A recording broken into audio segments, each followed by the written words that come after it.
Boom. Pow, pow, pow, pow, pow, pow. Oh yeah, oh yeah. We in here like swimwear, some new gear. This all yeah. So it's an Indian summer. It's gonna get real hot. The truth shall be exposed. Tap your neighbor and say, neighbor, it's truth time. Neighbor, it's truth time. Oh yeah. We got the audio flowing. We in the building. Definitely hit the like button. I'm sorry, hit the dislike button when you come in. I hate Priest King too. Don't worry. Don't worry. I hate him too. Hit the dislike button, the unshare, and all that good thizzle. My darling Jupiter in the building. Oh yeah, Goddess Shelly in the building. Peace to the gods. Peace to the goddesses. Peace to the Americans. Today, oh, what a beautiful day in the neighborhood. Would you be divine? Would you be so inclined? We're going to get into the history, the historicity of Judaism. You know, yesterday I kind of showed y'all what happened to the Jews. You know, like kind of showed you how they got. I definitely showed you guys how they got expelled from Spain in 1492, and how that started the chaos of what we have today. So we're going to dig into the reason why you might want to kick some people out. There's a reason. You know what I'm saying? People want to act all innocent, and it might be true, it might not be true, but we're going to figure it out today. We're going to dive into the historical origins of Judaism. Because the joint, it got an origin, y'all. And we're going to figure it all out today. I know how I do. Don't you worry about a thing. First and foremost, let's get into some music, though. Because y'all think I'm just playing. I'm not playing. I'm barely getting started, man. I'm telling you, tag your neighbor and tell him it's truth time. Oh, yeah. It's truth time. Today's the day we get more truth. I don't get tired at all. Oh, I got to start that. I'm sorry. That don't sound right. I was trying to get it out here. Let's go. I want them dead presidents. Let's go. I want to pull up. Let's go. Get spit. It's truth time. Get fly. I got 6 jobs. I don't get it. I don't get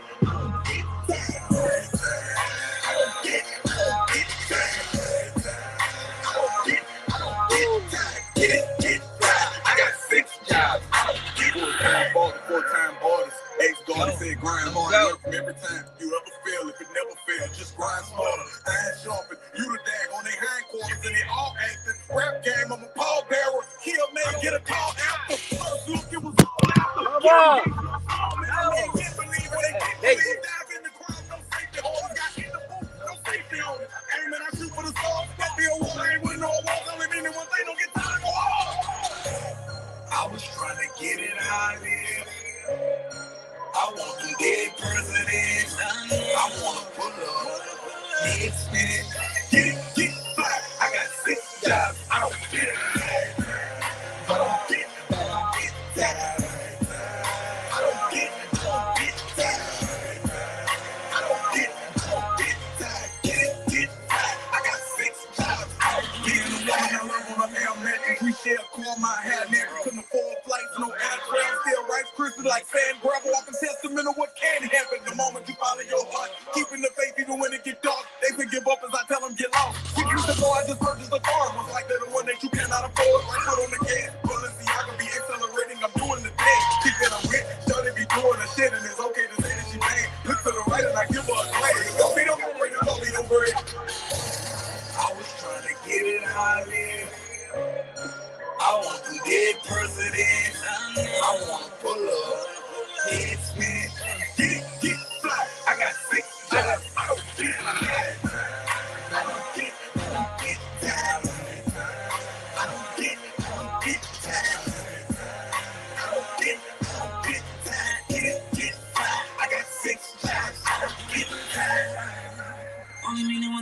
time to go hard. Don't play with the hustle, you eating your stuff. Don't let me pretend it's just be who you are. Ain't always been like this from the start. Only meaning one thing, don't get tired, I go hard. I don't get tired. Play with the hustle, you eat on your stuff. I don't get tired. Let me pretend this just be who you are. Get fly. I got 6 jobs. I don't get it. I was trying to get it high. I won't get tired. I won't get president. I won't get fly. I got 6 jobs. I don't get it.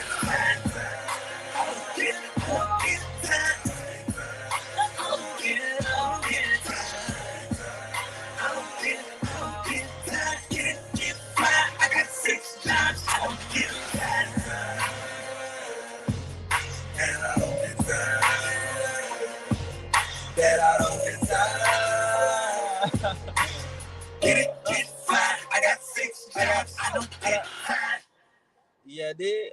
Bet you I won't get tired. Bet I won't get tired. Bet the Indians won't get tired. Yeah, they. Yeah, boy. Yeah, boy. All right, y'all. We're going to get into this thing, man. And we're going to make it fun today. We're going to make it fun today. We're going to make this fun today. Don't worry. Because you got to put on your thinking cap. I need y'all to put on your thinking cap. I need you to step outside of the normal to get this. I'm going to play, because you know. All right, so here's the thing about this understanding. Here's what you got to understand.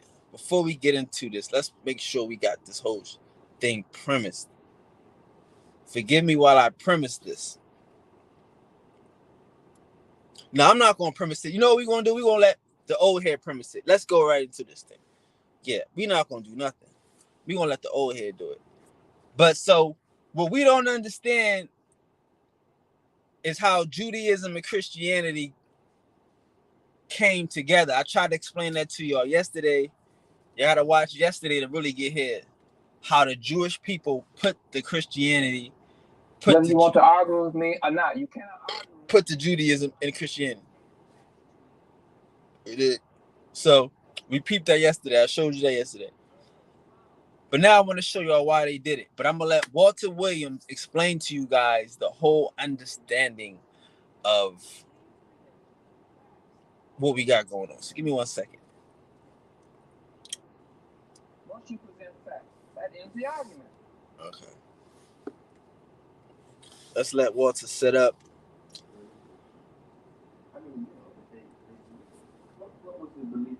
Well, see, which topics are you talking about? The Egyptian topics. No, see.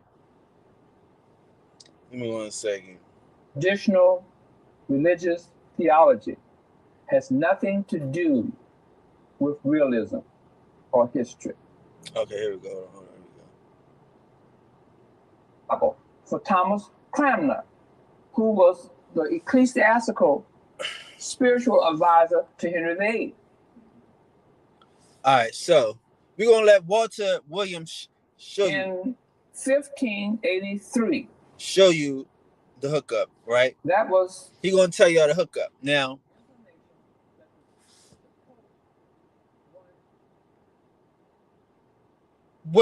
what's hard for people to understand about Walter Williams' information is how it all comes together. And he talks about one thing, but he doesn't explain how it comes together. And even when you buy his book, it doesn't explain the motive of why.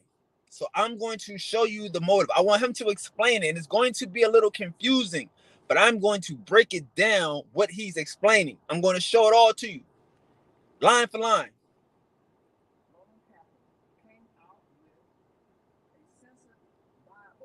I'm going to break it down for y'all line for line. So now, going back to where we're at now. Okay, let's go. So in 1610, they came out with an Old Testament Douay Bible, the Roman Catholic Church, which was the censored Bible. Now, going back to 1475, this Bible that was printed, which is called the Pentateuch of the Old Testament, was written for Christians. for the sole purpose of getting the Christian community who had been taught negative things about the Jews, getting them to begin to like and love the Jews, because in the Old Testament it tells you to love the Jews and that the Jews are God's chosen people. Is that true? Not as far as I know. I mean, that's true in the Bible. That's all I'm saying. That's all I'm talking about. I'm talking about I know you're talking about in reality. I know that. This is true, but I'm saying in the Old Testament now. We're talking about Old Testament written literature now. Correct. Okay, this is what is being taught in traditional theology is what I'm saying. That's all I'm saying. So now, in 1611, after using a group of theologians to help him write what is known as the King James Version, I'm talking about Lancelot Andrewes and his group of theologians creating the King James Version. And when that happened in 1611, John was added. They wrote John. And in John, guess what, Reverend? Jesus was a Jew.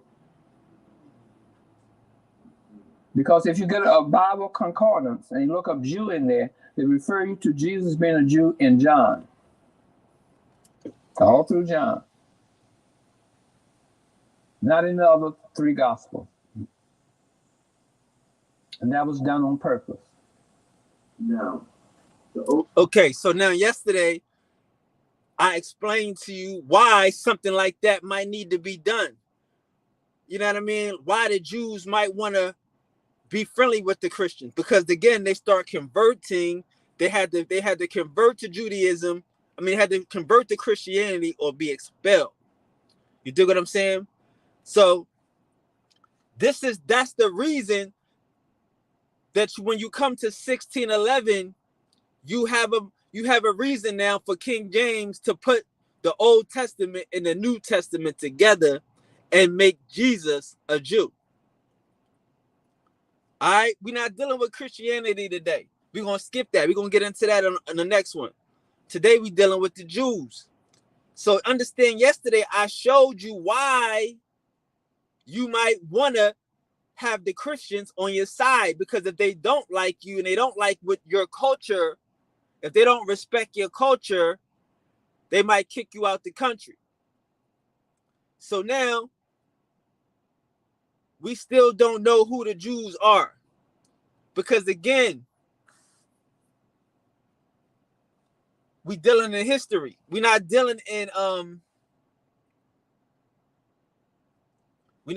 religion just yet.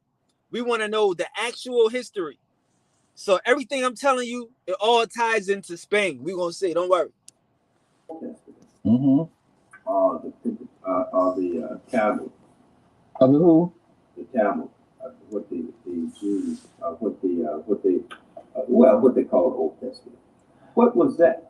How did that come about? And what is the accuracy of that? When did that originate and become a instrument of teaching and the Jewish books? Well, the Jews never had an Old Testament. The Old Testament was strictly written and produced for the Christians. Okay, I gave you a little historical. They are books. I mean, let's start this one. Who are the Jews? Where did they come from? And how did they evolve in terms of the religion? Okay, now, what I'm about to tell you, Reverend, no one on earth is going to tell you this. Now listen.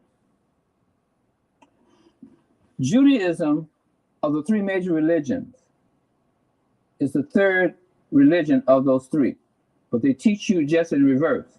They say that Judaism was first because they said that Jesus Christ was a Jew.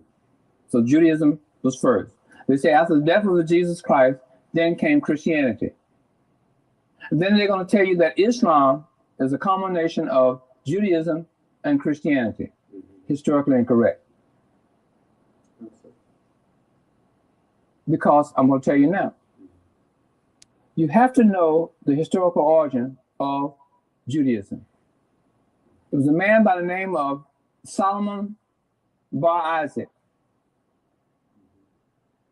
between the years of 1080 and 1100, who created the formula for Judaism. Now, again, he's saying 1080 to 1100. Modern era.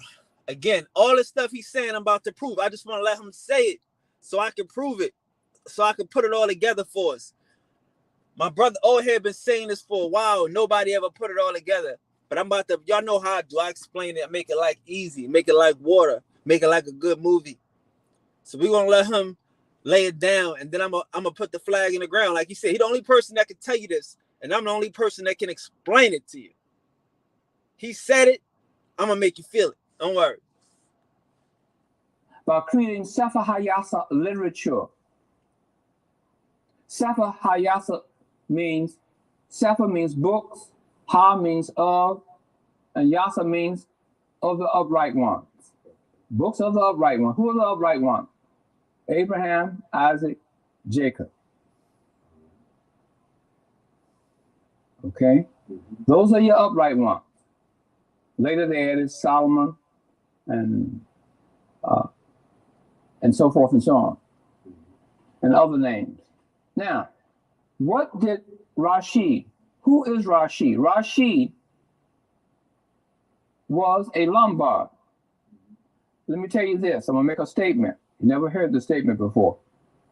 In order for anybody of any race, creed, or color to find the historical origin of Judaism as a religion, you have to know the history of the Lombards and the Templars. Then you will find. So listen, the Lombards and the Templars, that, my friend, is the Crusades. I'm about to break it all down for you. He's saying this, but I'm about to break it down for you. Don't worry. It's all laid out. The historical origin of Judaism. You got to remove yourself from believing in traditional religious theology as being taught by these various religions. Yep, that's what you have to cease doing. See? So Rashi created the formula for Judaism by creating Peace to the gods. Sefer Hayasa literature, which is the base foundation of the Torah. The Torah is handwritten, used by a rabbi to teach the believer. Okay? The believer has to learn what the rabbi is teaching him from the Torah by way of memory. That way, that individual internalizes the laws, the rituals, the customs, and the ceremonies of Judaism. So you have to start there first to understand where these Old Testament literature and Bibles come from. Then you got to study Rashi. Let's start there then. We got to study Rashi. He just said we got to study Rashi. So let's dig into who the hell is Rashi. Ladies and gentlemen, welcome to ThePriestking's amazing studies. You know, we're the God class, the God school. We back in God school, but this is weaponization. Because we got a bunch of silly, hilly-billies, Hebrews out here, acting like they got something, and they don't know nothing. They don't even know who Rashi is. Let's talk about Rashi. They say this is the JewishHistory.org. Huh? This is the Jewish history. And they're going to tell us who Rashi is. Y'all want to go back and find out? Y'all want to go back in time? The foundations of Ashkenazi Jewry in Western Europe and the later Eastern Europe are really essentially the story of one family, the family of Rashi, an acronym for the name Rabbi Solomon ben Isaac. That's what Professor Williams just said. They agree that the whole Jewry can be traced to one family. How do you trace everything back to one family? Okay, they can. Many scholars in more popular books, articles, treatises, and biographies have been written about this giant of the ages. Yet to a great extent, he remains elusive, almost mysterious in his role as the teacher of Israel. So Professor Williams said this guy started it all. You go to the history of the JewishHistory.org and they call this person the teacher of Israel. Still, if there is anyone in Jewish life that has achieved immortality, it is Rashi. No Jew who studies the Torah or the Talmud does so without Rashi. Huh? No Jew in the world that studies this book does it through this guy. So this is who Doc is talking about. Okay? Rashi is the guiding hand. Huh? Sound like a writer to me. The gentle teacher, the unobtrusive commentator who simplifies, explains, and inspires all who study the Torah. Huh? Somebody tag a Hebrew and ask them if they study the Torah. Somebody tag a Hebrew, ask them if they study the Torah. Ask them, do they know Rashi is the hand that's guiding them? Huh?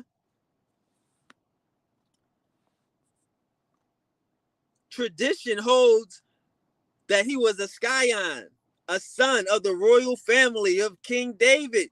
Huh?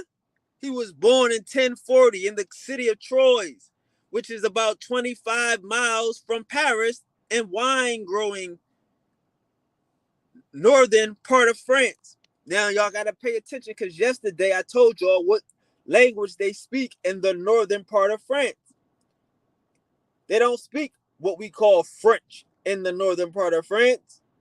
They speak Dutch, right? Dutch and German. So let's find out where Troyes is. Y'all know how we do. I'm going to take y'all every step of the way. I need y'all to have your big boy hats on today. Everybody got to have their big boy hats on today. Let's go find Troyes though. Let's pull up Troyes right quick.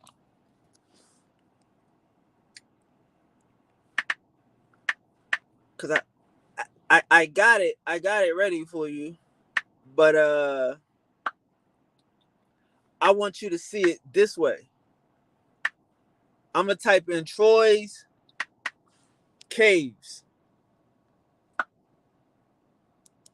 You dig? Troyes caves. Now let's see what comes up. La Cave Club, the cave, the cave, the cave, the cave. You see wine cellars in the cave, huh? They got the Cave Club, but do you see the wine cellars in the cave, huh? Do you see the wine making in the caves? Right? Do y'all understand this? Do y'all know? Again, I tried to explain to you the type of people who can make cheese. You know what I'm saying? Cheese is molded milk. Cheese has to be kept underground in these wine cellars. We call them wine cellars, but they not wine cellars. They caves, my nigga. They caves. Okay? Let's get back to the story. So this is where the guy's from. He's from Troy. Troy is known for caves. I mean, we're not gonna play this game. Troy is known for caves. Okay? Let's keep going now.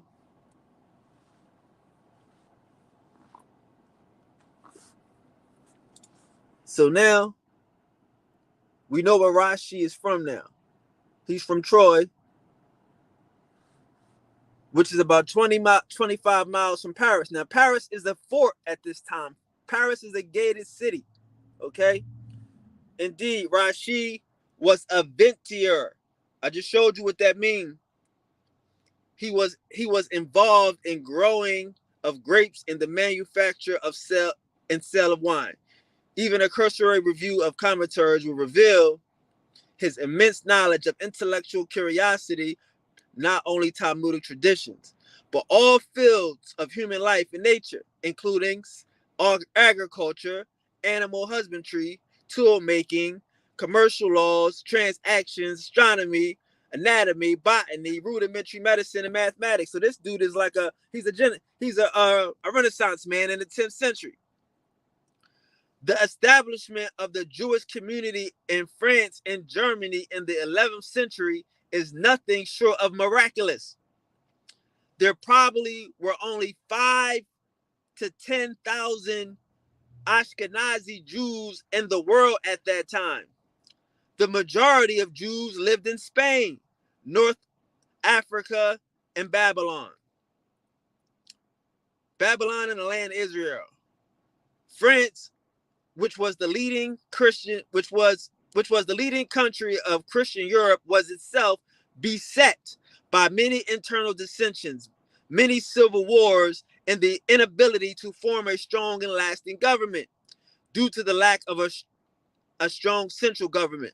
The Jews were always subject to the whims of the local warlords and to the fanatical, intolerant, and hostile Christian environment Rashi grew up. Okay? So now we want to just look at this.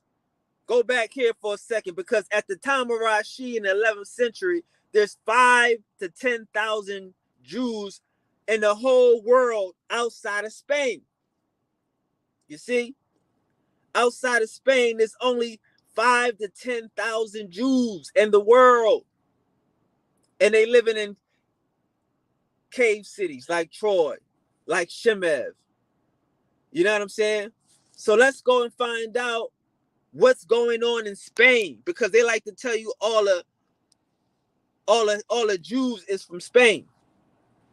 So we're gonna go into a really good book here. It's already open. We're gonna go to the table of contents so y'all can check this out one time. But the book is called The History of Jews in Spain, right? You dig? So we want to read the history of Jews in Spain. Which one I just had? Damn. Let's see if this one works. The History of Jews of Spain and Portugal. Now tag a Jew, because this is written by a Jew. This is written by a Jew. He got love for y'all. Let's get to the table of contents. We want to get to the good part. Preference. An impartial history of Jews in Spain and Portugal has long been a dissertation. So that's what he's working on. We want to get to the table of contents. Here we go. Early settlement of Jews in Spain and Portugal. The Edict of Augustus. Chapter 3. 6th, 9th, 10th, 12th centuries. We gonna skip that. Chapter 6. The Fuego Jugo, or the Visic Code. We gonna skip that. The invasion of the Moors. Let's go there. How about that? Y'all want to go there? Y'all want to see what the Jews had to do with the invasion of the Moors? We're going to skip that. We're going to skip that. We're going to get to the good part. We're going to get to the good part. Hold on. Wait a minute.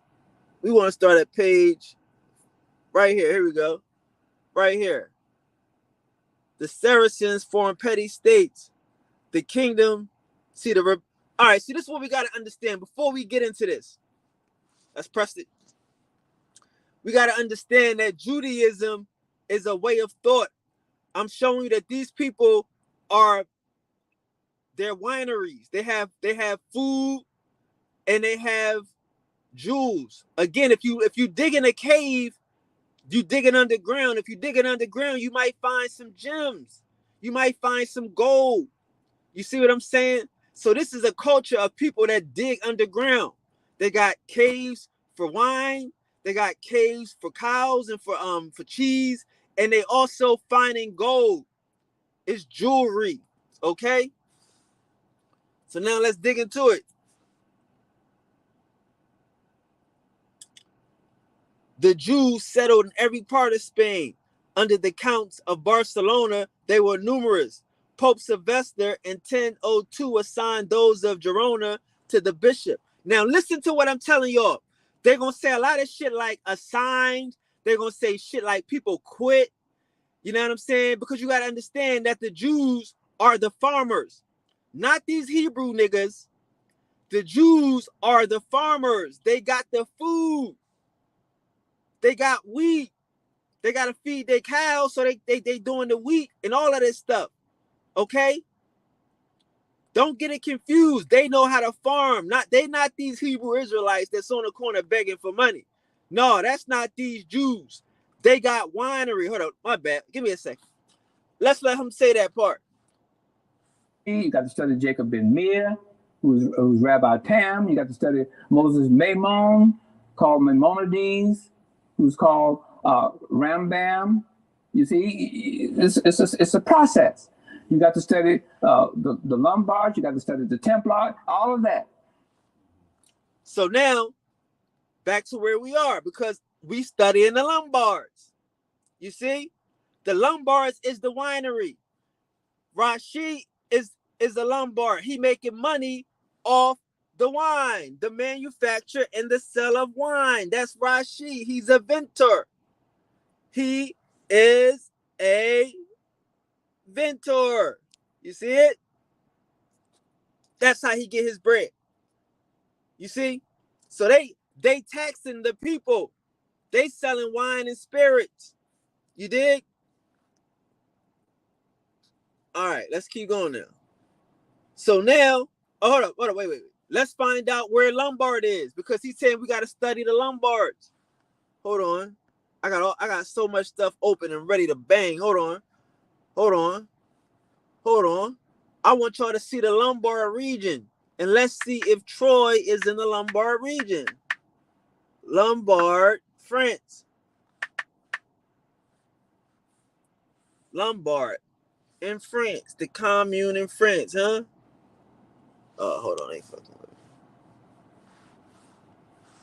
it. I pressed the wrong button. Lombard.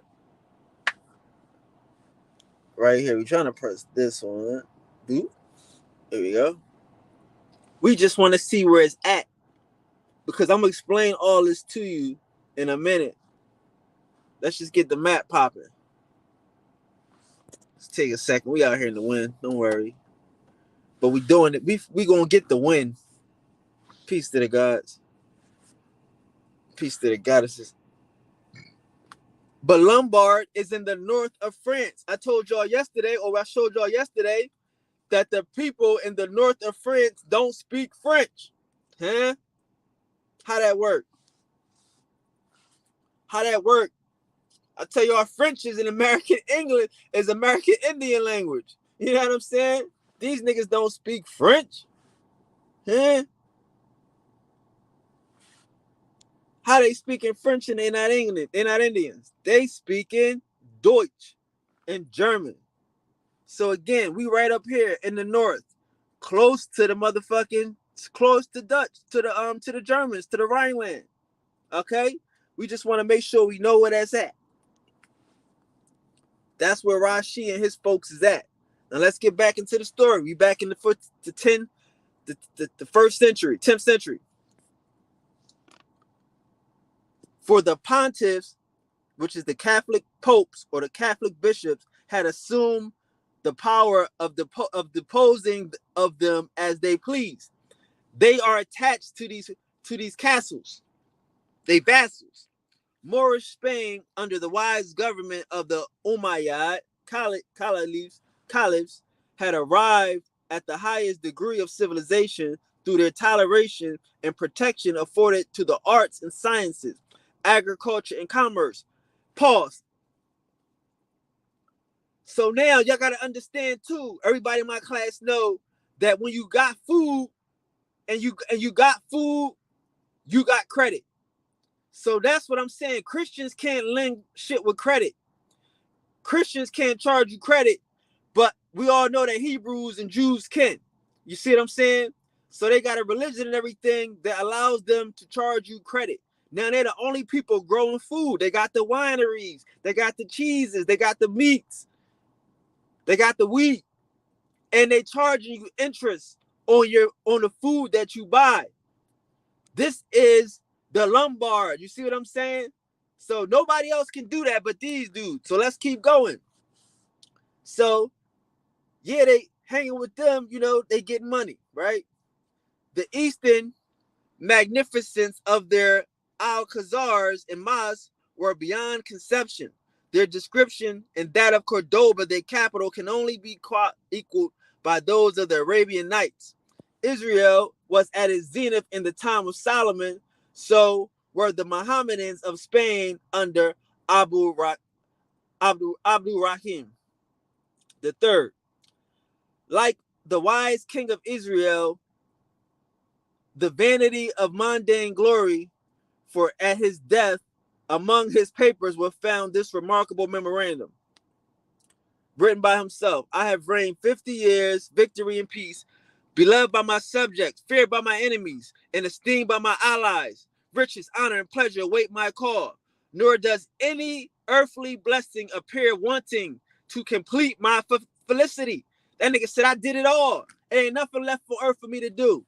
In this situation, I have carefully reckoned the days of perfect happiness that have fallen to my lot. They have been, they amount to 14. All right, hold up.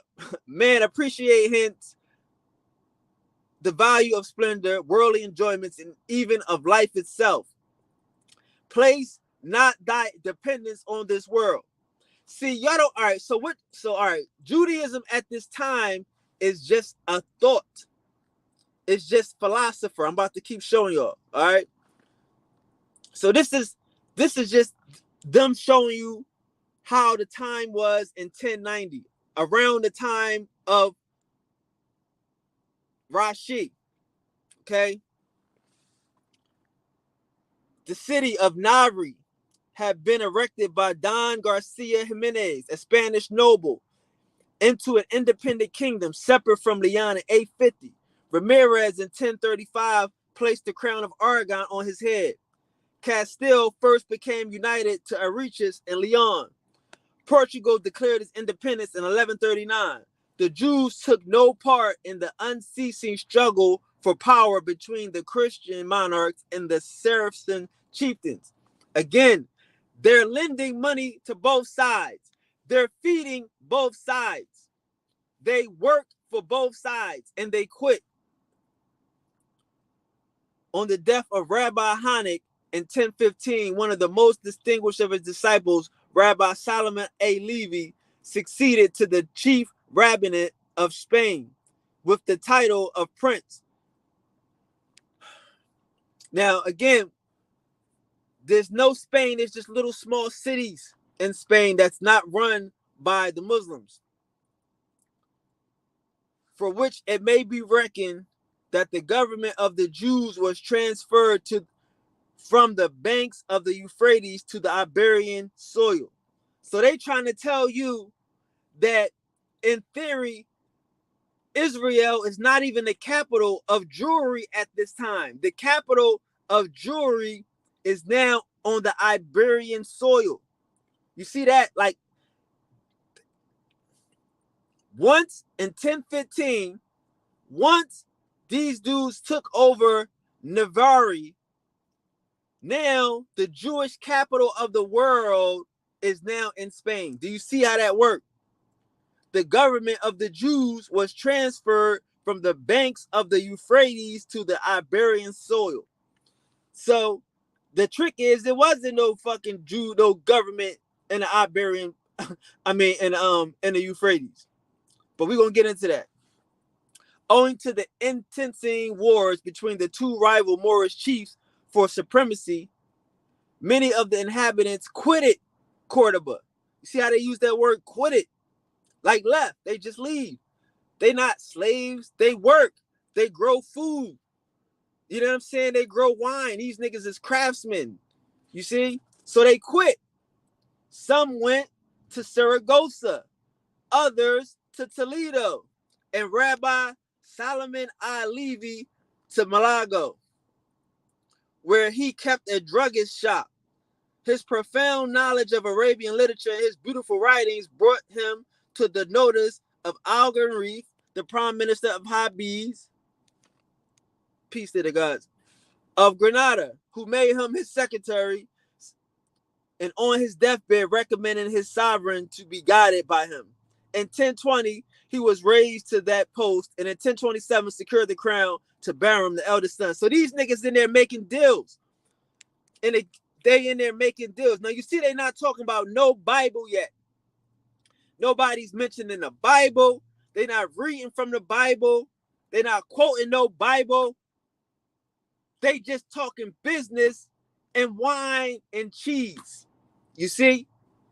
Ain't no Bible for these dudes yet.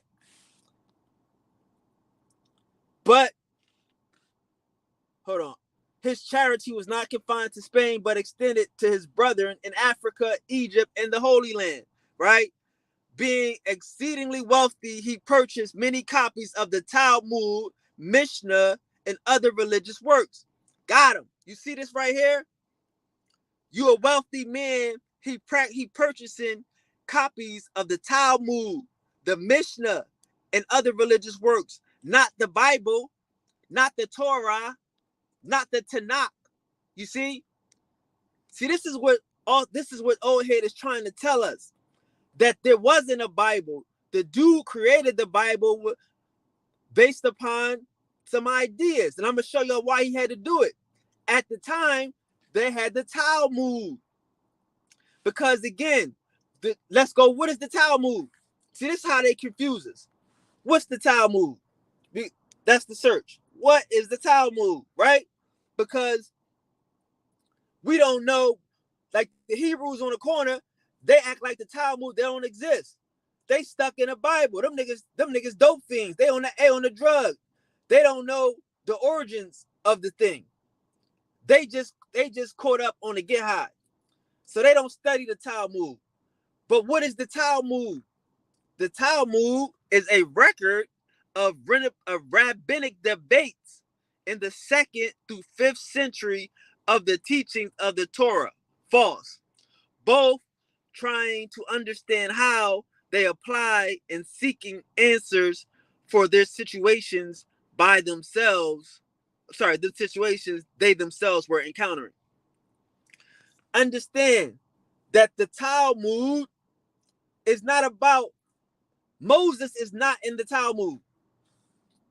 Let's look that up. Let's talk. Let's find Moses in the Talmud. What Talmud? What is the Talmud? Oh, no. We're gonna find Moses in the Talmud.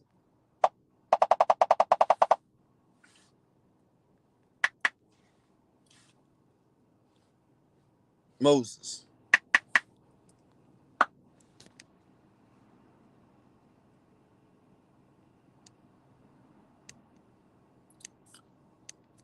Hold on. So like, hold on. See how the Torah talks about Moses. The Torah talks about Moses. Okay, the Talmud talks about the rabbis, and they say that it's the Torah and about the Torah topics, but those topics are topics that were happening to people at the time. So I just want y'all to have that understanding of that there's a difference between the Talmud and the Torah, and that the Torah represents Moses. The Pentateuch represents Moses and the 5 families. Like in the Talmud, they have questions like, if a person dies, hold on, do I have that for you? If a person dies, damn. I don't have that. What's the difference between a Talmud? It tells you that one is trying to find one is about philosophy. These niggas, the Jews at this time, are philosophers. Okay, they're trying to like what he's trying to tell us here. He's trying to tell us that those barons, they need a moral code. They need a moral ethics. So he created a treatise. You see? So if you don't know all of that, then and if you believe in traditional religious theology, you got to throw that out. Traditional religious theology, you got to forget that. You got to take the Bible and throw all that in the garbage can. You got to take this dead white man on the cross, throw it in the garbage can.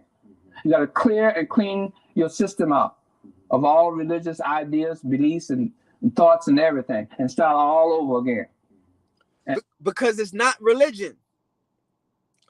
It's philosophy. The Talmud is philosophy. You see what I'm saying? It's philosophy. They're having debate, and they use the Talmud. They don't use the Torah as a judge in Jewry and Judaism. That's a modern invention. So he's showing us that these rich barons, these Lombards that's lending all this money that don't have rules, they need to come up with a set of rules because it's making us hate it. People are starting to hate us. See, what they don't say is in the year 900, see, they don't know that Jews is trying to convert niggas into Judaism. We don't think that. We believe it's some type of bloodline or some shit. But no, niggas be trying to convert niggas into Judaism because it's not a bloodline. It's a philosophy. It's a way of doing business. You see? And that's what he's trying to explain to us and I'm just showing us. Go after the historical origin of any subject, and then you will run into this. So it took me going on 25 years to find all of this. Well, I guess what confuses me is that, I was in Israel, and they took us and showed us a Dead Sea. Hold on. Let's keep going. Let's keep going now. Let's keep doing the work now. So, he was talking about Solomon ben Yashit, right? And we want to keep going into the times. Now, I just showed y'all that the Talmud is not the Torah. So, when this nigga, this millionaire dude, got all this money and he buying these books, he don't buy the Torah. He buying the Talmud and the Mishnah because that is their religious works. You see? Which to disseminate learning, he distributed gratuitously. Who is he distributing this to?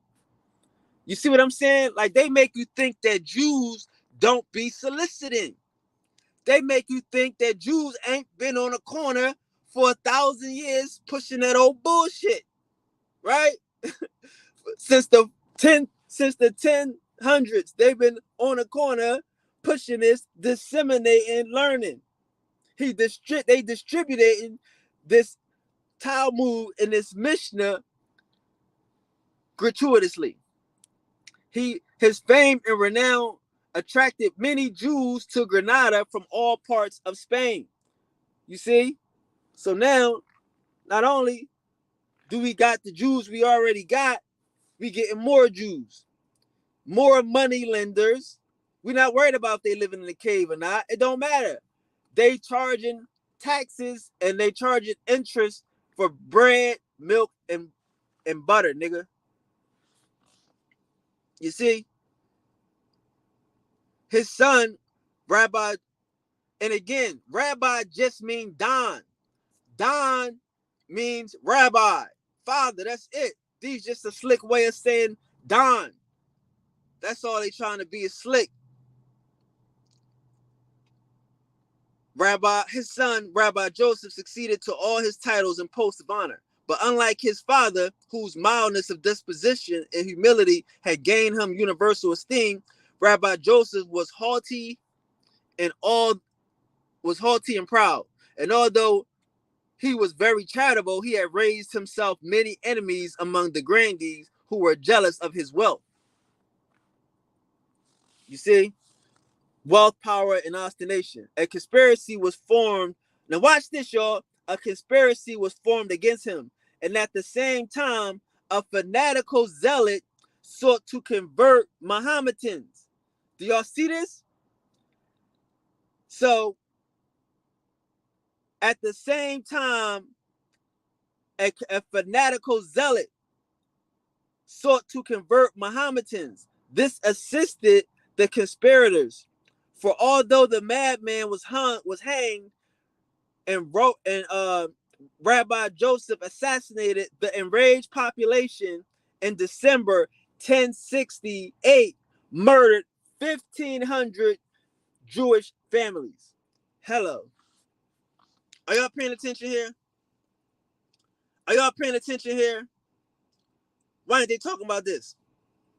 You see, who by enjoying tranquility under the Saracens for far upwards of 3 centuries and half, had become immensely wealthy. Plunder had in the Moorish breast as much influence as religion in the barbarous act of humiliating men, women, and children. Do y'all see this right here? Don't let these niggas confuse you like they not trying to convert niggas. You see, I tell you, this guy that wrote this history of Jews in Spain, he a Jew. He a believer. He's a propagator, more importantly. You see? He called it a conspiracy was formed against the dude. But we just told you that his dad, who was a rich man, purchased many copies of the Talmud, the Mishnah, and other religious works and disseminated them from all over the fucking country. From Egypt to Africa, Holy Land, all of that. So when he died, his son, he get up and do the same thing. They tie his son into a conspiracy with a fanatical zealot. They won't call him a Jew now. He not a Hebrew now. He a fanatical zealot. Either way, the shit happened. And based upon probably using his father's free information, they was trying to convert Mohammedans. And the people went against them. The people murdered 1,500 families. You see? In 1068. Okay? So they playing the game here. Plunder had in the Moorish breast. Right. All right. So, although at this time, by laws of Spain, it was death for a Jew to commit adultery with a Christian woman, it was only punished by confiscation or scourgery. The Charter of Barcelona of 1024 records the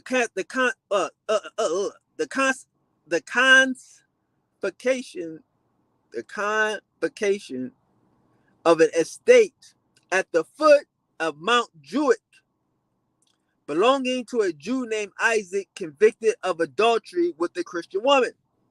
Okay, what we talking about here? We got a place. So let's go find out what the hell is Mount Juic. It sounds Jewish, right? So y'all know me. We're going to press the button and we're going to find out what is Mount Juic. Here we go, Mount Juic. But I don't want to just know anything. I got a cheat code. So I'm going to put in caves, my nigga. I'm going to put in caves. We just did Troy and there was caves over there. And now we go into the foot of Mount Juic. The foot of Mount Juic, the caves of Mount Juic. Huh? You see this shit? The caves of Mount Juic, huh? Oh, y'all niggas, I hate Priest King, boy. I hate Priest King. I hate Priest King. I do. I hate him. Look at this shit. The caves, explore the depths of a kava. I told y'all they ain't have houses, they got kavas. Huh? Y'all see this, huh? Yeah, buddy, this is Mount St. Jenny. This is where they had to go and get the nigga estate. They couldn't go inside of it. They couldn't go inside of the of the cave, huh? So they had to wait outside. They had to wait outside for the nigga, and they collected his estate from the outside. Because why? He out here fucking on these Christians. These Jews come from underground, start fucking on these Christians. I'm not making this up. I hate Priest King too. But why do you gotta confiscate at the foot of a cave? Huh? The nigga ain't got no land. You don't go to the nigga house. You don't go to a person's property to go confiscate the property. You don't go to the estate to confiscate the estate. No, you go to the caves because that's where they all live. Look how big them caves is. Huh? How big these shits is. These motherfuckers is huge. Look at this shit. Look at all these rooms up in this motherfucker. Huh? Stairs and all types of shit going upstairs and huh? So yeah, you gotta go and confiscate because you ain't going up in this motherfucker. I showed y'all what's up in there. Everybody that fuck with me, they already seen all that. But we ain't dealing in that. We dealing in history. Come on now. I hate Priest King too. Don't worry. Somebody tag a Hebrew. Ask him what's the price of cheese. Somebody tag a Hebrew. Ask him what's the price of wine. Huh? The various Christian states were torn by civil wars. Disputed successions were constant. Huh? Causes for bloodshed, and the nobles have become so powerful as in many instances to indicate to their sovereigns the wealth and industry of the Jews became necessary to all. See how the Jews that came around and became necessary? You got people living in mountains. You got people living in caves and they necessary. You see how that works? Why? Because they can lend money. They are usury. Usury is the trick. Huh? And this is what they're trying to do after the people got upset and killed 1,500 families. We don't know how many bodies. We just know families. We don't know how many people in a family. See? The wealth and the industry of the Jews. Hold on, give me one second. Make sure.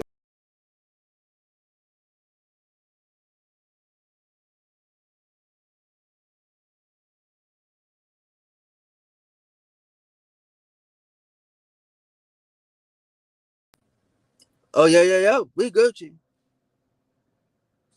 We Gucci. Yeah. You see? The power of the bigoted clergy had lost much of its influence, but it yet exercised some authority with mildness. At the Council of Koyaka in Austria, which is North Spain, it was enacted that no Christian shall reside in the same house with Jews, nor partake of their food. Whoever transgresses this decree shall perform penance for 7 days, or refusing to do it, if a person of rank, he shall be excommunicated for a year. If or any inferior degree, he shall receive 100 lashes for hanging with people that live in Mount Junik. That you gotta go to the foot of Mount Junik to go get the estates. You gotta go to the foot of a mountain to go catch these niggas. You can't date these niggas that you gotta go to the foot of the mountain to go to lunch with. You can't do it. Huh? Oh, I hate Priest King. Oh, I hate Priest King. I know you do. I know you do. Huh? Let's go back. Here we go.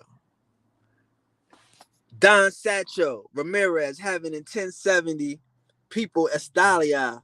Many Jews settled there and had their synagogue in separate quarter. Although Cordova was the focus of Hebrew learning, it was not confined to that city of the arts and sciences. Many distinguished men were to be found in various cities of the peninsula, who flourished nearly at the same period, among whom may be enumerated. We're going to skip some of this right here. We're going to go back to Rashi right quick. We're going to go back to Rashi. Hold on. Give me a second. Because now we're going to get into wars he talked about the crusade, and they tried to tie Rashi into the crusades and stuff, right? He want to say Rashi funded the crusade, but I'm gonna show you how they funded the crusade. Before the crusade, it was another crusade. It's called it's called the Peasant Crusade. Huh? The Peasant Crusade, or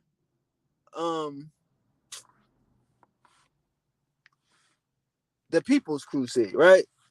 The People's Crusade.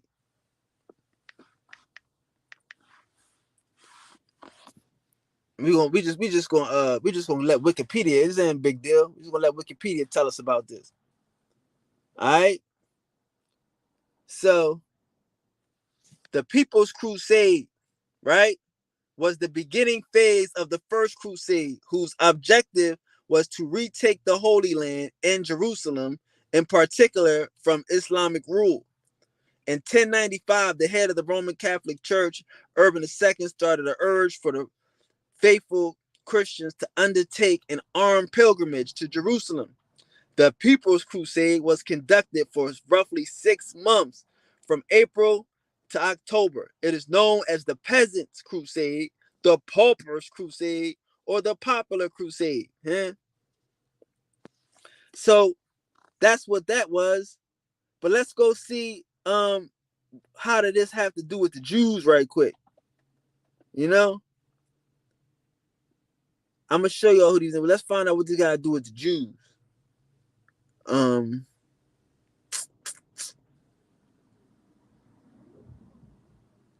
Okay, here we go, right here. Right here. So now understand the Jews got all the food. They got all the food. They got all the food. Massacre of Jews in Central Europe, right? Let's go. Let's dig into it. In the late spring and summer of 1096, Crusaders destroyed most of the Jewish communities along the Rhine in a series of unprecedentedly large programs in France and Germany, in which thousands of Jews were massacred, driven to suicide, or forced to convert to Christianity.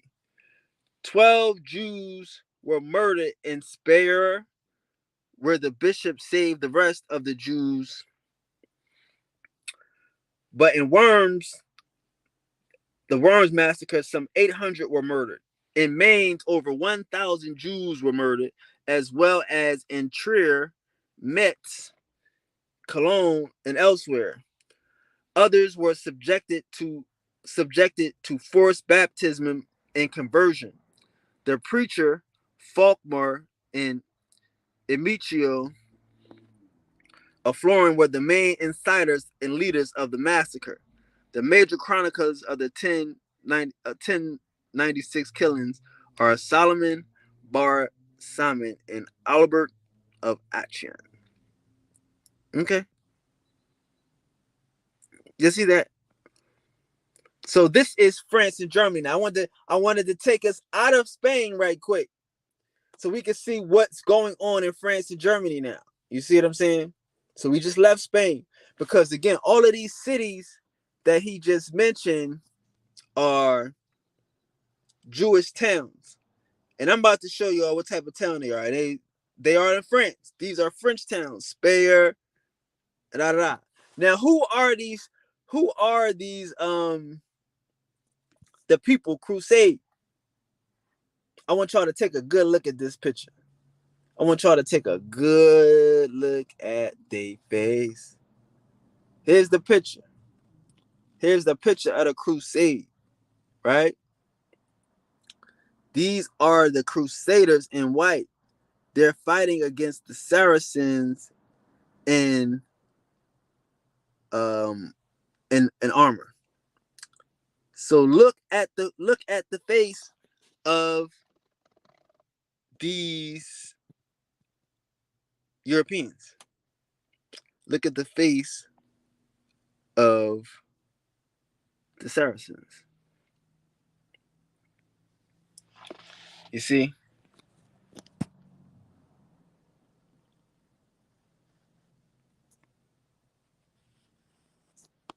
Look at their features. Look at the man's features. You see what I'm saying? So this is the description. These are who these people are. You have to understand. Again, you got what they tell you. They say that it's black. They say black people, Africans, got caught in the ice age. All they did was lose their complexion, right? So they got what would be considered African features in Neanderthal body traits. You see? You see? Oh yeah. Mm-hmm. Mm-hmm. Nobody got that work, boy. Priest King got that work, boy. Oh Lord, oh Lord, oh Lord. So I wanted to show you that's what's going on in Spain. I mean in Germany. Cause he you gotta know the Crusades. Now all right, we ain't gonna get too deep into that. But let's keep going. We're gonna skip a little bit. Because okay, no. Yeah. Let's take a break. Let's take a break. Let's take a break. Let's take a break right quick. My bad. Let's take a break then. Fuck it. Let's take a break. I know that's a lot of information right there. Peace to the guys in the building. No doubt. Meezy in the building. Shock Tall Mac. I'm feeling. Yeah, let's take a break right quick, y'all. My bad. Ooh, let me turn the car back on. It's getting hot up in here. Hopefully you can understand what y'all just seen right there. I'm trying to explain a little bit. But I'm trying to set the reason and the tone for why people might not like Jewish people. You see what I'm saying? It's some niggas that might be mad at Jewish people. You dig? And they might be upset with Jewish people for some reason. I don't know why. You see? Because like we told, I was trying to show y'all the culture. The culture is wineries. The culture is jewelry, precious stones. You see what I'm saying? All of that is their culture. And it makes sense. It's based upon, living underground. Like, again, you got to understand, if you want to keep something cool. Hold on. Let's make sure we got the audio.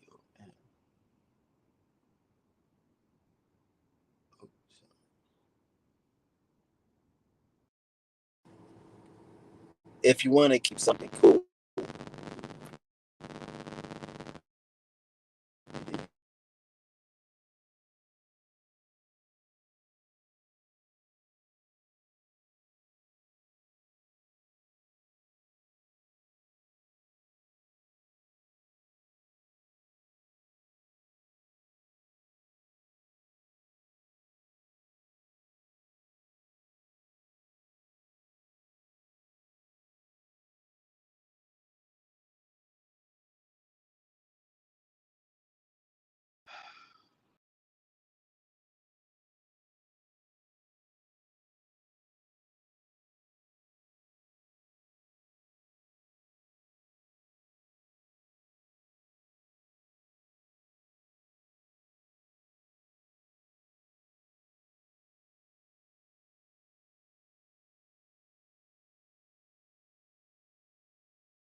yeah, I don't know.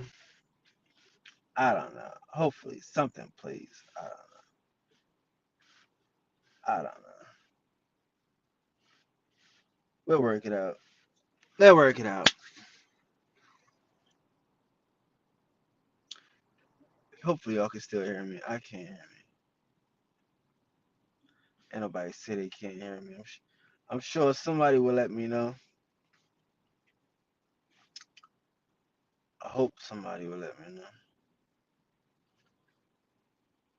But damn, it's really fucking killing me.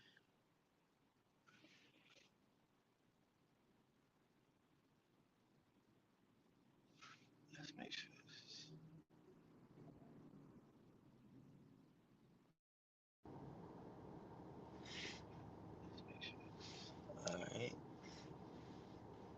how that works. Let's see how that works. Let's see how that works. That works. Let's see how that works. We taking a break here. I'm sorry, y'all. I'm sorry. Y'all can fast forward in the playback. If I got any questions, thanks, cuz. Thanks. I didn't. My bad. I know it might be a little delay. My bad. But yeah, so what I wanted to show right there is why some people might want to change the public opinion. You see what I'm saying? Like, damn, these niggas is trying to, they robbing us, there's massacres. You know what I'm saying? They killing 1,500 families for just trying to convert niggas. You know what I mean? You try to make a nigga a fucking Jew, a Hebrew, they killing everybody. Niggas want money for war, they killing everybody. You know what I'm saying? So,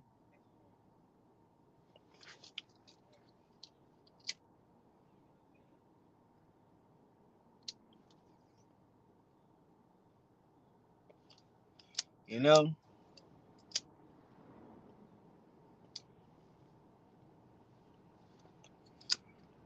and it's like, yo, what do you do with that? What do you do? You know what I'm saying? So that's how they got into that predicament. That's how these niggas had to create a Bible. First of all, that's how they had to create a standard. That's what make you create a moral standard. You know what I'm saying? Like, they don't, these niggas, they unscrupulous. You know?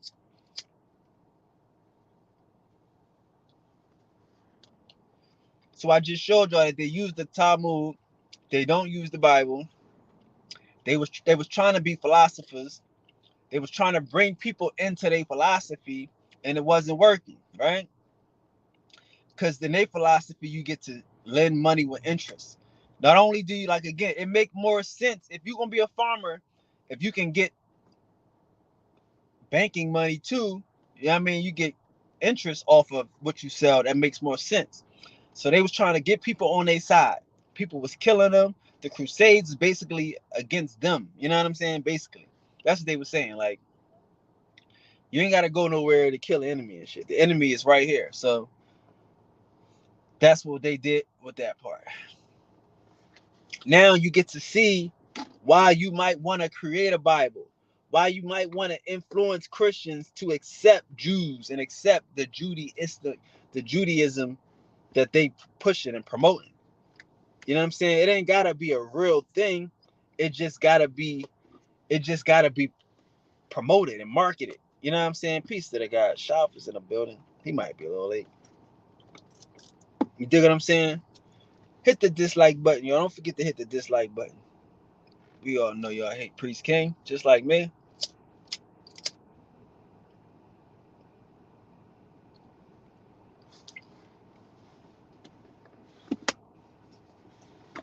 So hold on.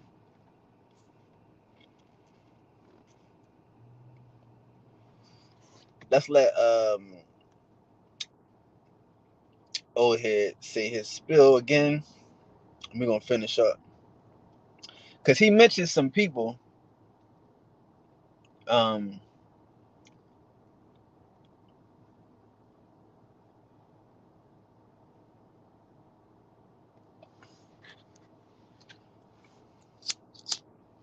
Damn. Like, that's what I'm saying. Like,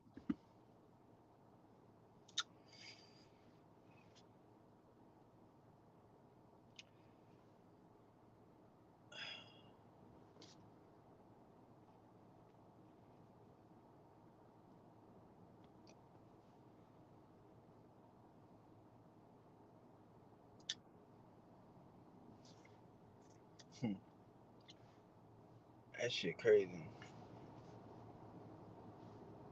I mean, this shit is crazy. I ain't gonna lie, this shit crazy.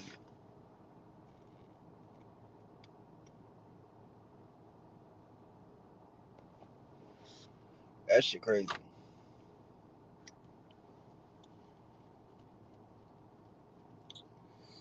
This shit is crazy.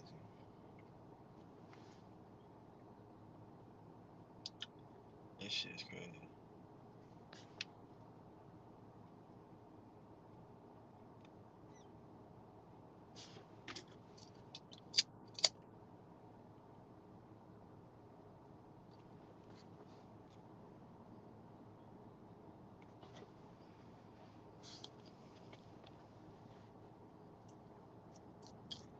Yeah, it's crazy, bro. I'm trying to figure out how can I answer this question. I mean, that's what I'm saying. Like, you cannot, y'all, you cannot have a religious mind in this conversation. You cannot, like again, y'all like, you know what I mean? There is no Bible. There is no Bible. It's some shit these niggas created because they was getting their ass beat. It ain't no black Hebrews. It ain't no white Hebrews. It's some niggas that was getting their ass beat. And they had to come up with some shit to get niggas off their ass, dog. It's a hustle. It's a lie. It's a scam. It's a crook. It's some bullshit. The Jews don't believe in this shit. The black Hebrews is not, they suckers. They bought the dope. The Ashkenazi Jews, the ones that's practicing Jewish culture. See, it's again, fuck bit. I just showed you how they was trying to convert Jews.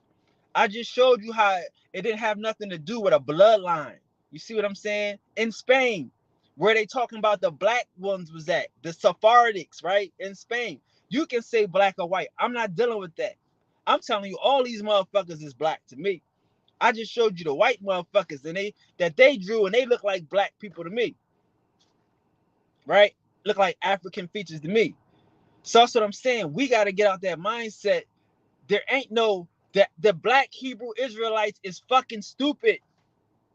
They don't know, they believe a book that the Jewish people don't even read. The Jewish people read the Talmud. They read the Mishnah. They don't read the Bible.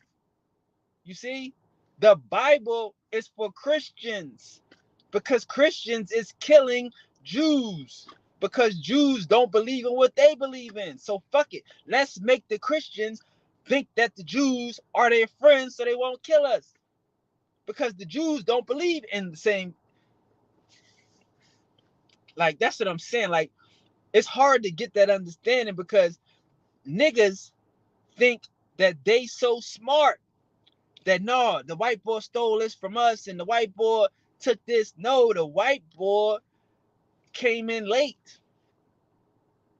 This is Spain, what we just read. All that we just read was about Spain. So are they white folks in Spain that these Jews, because they saying that the Sephardic Jews is black. If you a Sephardic or a Sephardim, that means you left Spain. That came out of Spain. Spain is the Sephardics. You see it, and that happened yesterday in 1492 on March 31st. You see? So it's not gonna be it's not gonna be easy for niggas. I get it. I ain't tripping. It's not gonna be easy for niggas. You know what I'm saying? Cause niggas is caught up in a niggas is looking for heaven. You don't listen. You don't have the Hebrew Israelites believe the Bible. They're not Jews. They're Christians. Okay? Hebrew Israelites are Christians because they read the Bible. Jews, Hebrews don't read the Bible. They read the Talmud, the Mishnah. See, we don't think that they're playing a game on us. I tried to show you why it makes sense for them to play a game. If y'all can't get that, y'all just gonna be played forever. It's a point where you say, damn, these niggas just killed all these motherfuckers. They just robbed us and massacred all these other people in less than 100 years. I just showed you. Wouldn't you try to figure out a way not to get killed?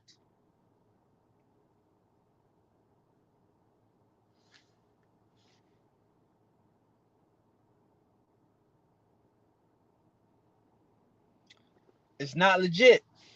All right, we gotta keep going then. We gotta keep going then. I gotta keep going. I'm gonna keep going. I'm gonna keep going. I'm gonna let Walter keep talking to you. But it's not legit. Listen, how do I explain this? I'm trying to say, all right, listen.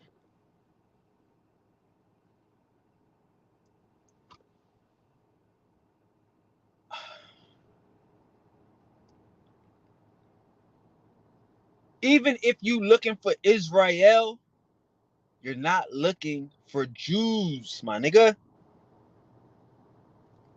If you're looking for Israel, you're not looking for Jews. If you see the word Israel, you're looking at Isis, Ra, and El.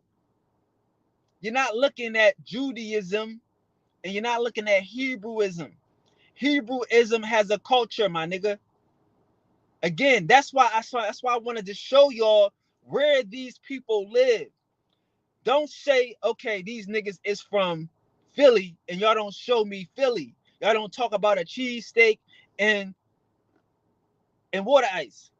And you know what I'm saying? You gotta show me the scenery of the time. I gave y'all the scenery of the times that we're in. You see?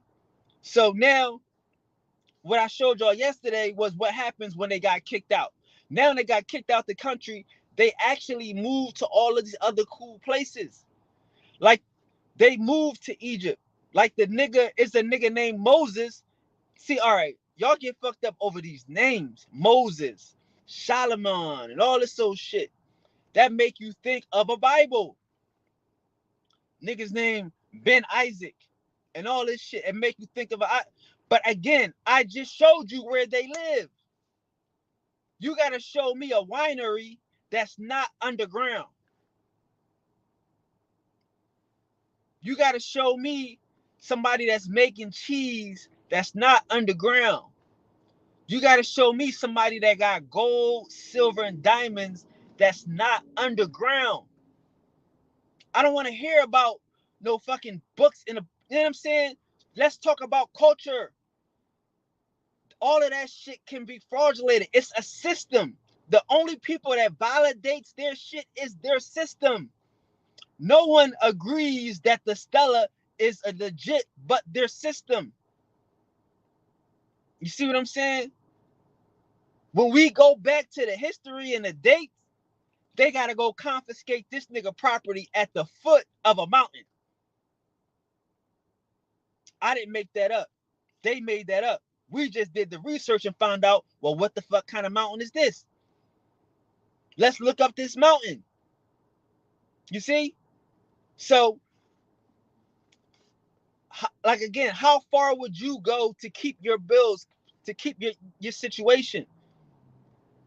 You know what I'm saying? Like, again, nobody's believing this shit. That's why they kicked them out of Spain and all these other countries, because nobody's believing all of this extra shit they adding on to the dope. Nobody wants to have an Old Testament to this New Testament. Nobody's doing that. That's some shit that they're trying to do so that way they don't keep getting massacred and keep getting expelled out of the country. It's a hook. It's a hustle. And you just go around finding artifacts and planting artifacts and creating situations to validate your bullshit. Because again, we don't find out about synagogues and books. We don't find out that synagogues being underground and motherfuckers is really devils. Because we gonna play another game right quick. We gonna look up in the Torah, not the Torah. What's that shit called? What the Muslims believe in? I'm gonna keep reading this book. Don't worry. I'm just taking a break. I'm just a little deterred. But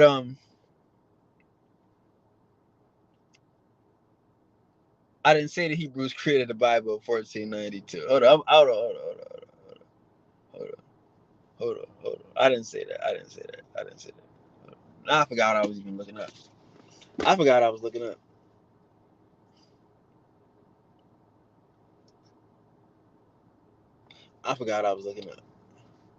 But nah. No, I'm not. All right, so look. Let's keep going. We gotta keep going. We're gonna keep going. My bad. I'm gonna roll up a blunt. We're gonna keep going. Don't worry. That's a good question. So when did they write the Bible now, right?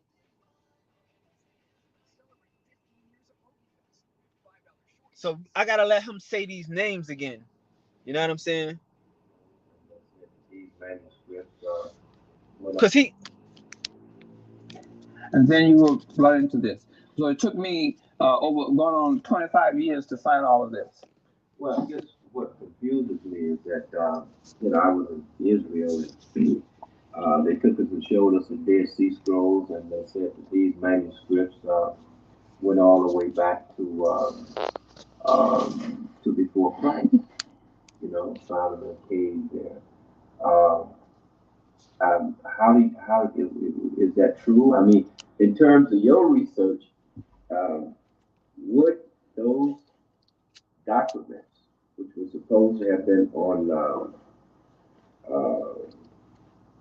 scrolls, and they were supposed to coincide pretty much with the same Old Testament that they have today, which would mean then that the Old Testament existed before Christ and has continuity to it. How would you explain that? First, say that's not true. The Dead Sea Scrolls are 20th century European fakes. They have an exhibit in Chicago called Inside Egypt. When you go in the museum, the Field Museum in Chicago, they have a big sign on the wall telling you how they, the Europeans, can make a fake document to look so authentic that it will fool the expert. That's how they can do it. Number two, when you look at the alphabet that was written on these Dead Sea Scroll supposed manuscript,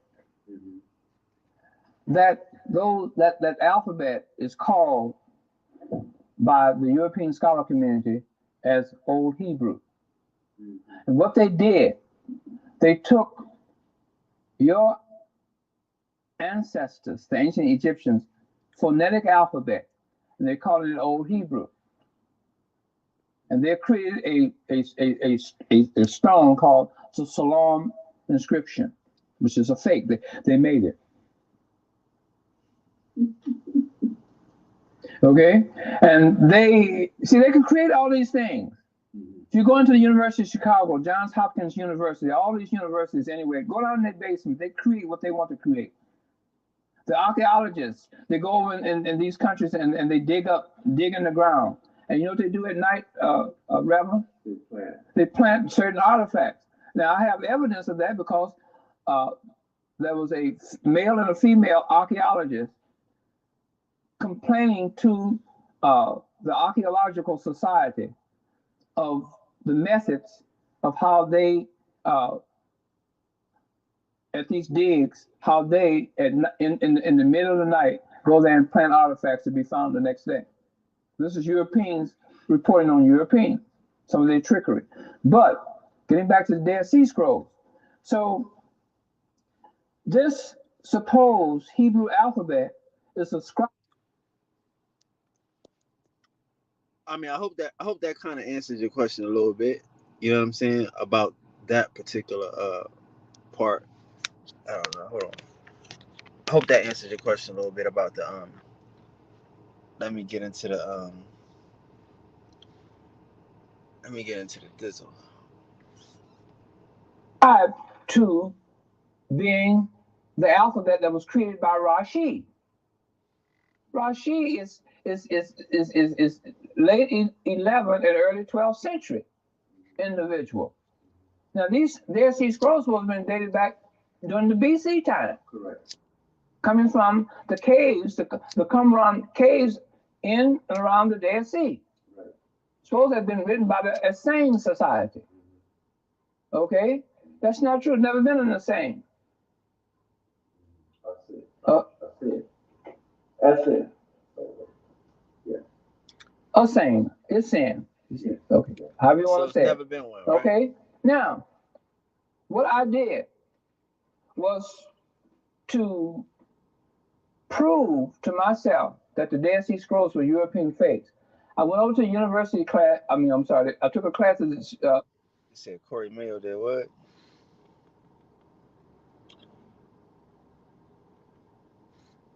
We can have a ESS class, Dead Sea Scrolls class. What the We gonna get into the literature right now. Get away with it. I just gave you a short overview. If I had more time, we can go into more details. If I had a classroom to teach from. We're going to see if we can set that up. But I want to ask you another question that will confuse a lot of people, because they will go back to Rome, the Church of Rome. The Church of Rome has been around since what, the 4th century, 3rd century? All right, so he mentioned some names. Let me just go back real quick. He mentioned some names and shit. He mentioned Radic, Rambam, all these people. So these are the people that wrote the Bible. Moses, Diomedes, all this shit, right? So we're gonna get into that right quick. Hold on.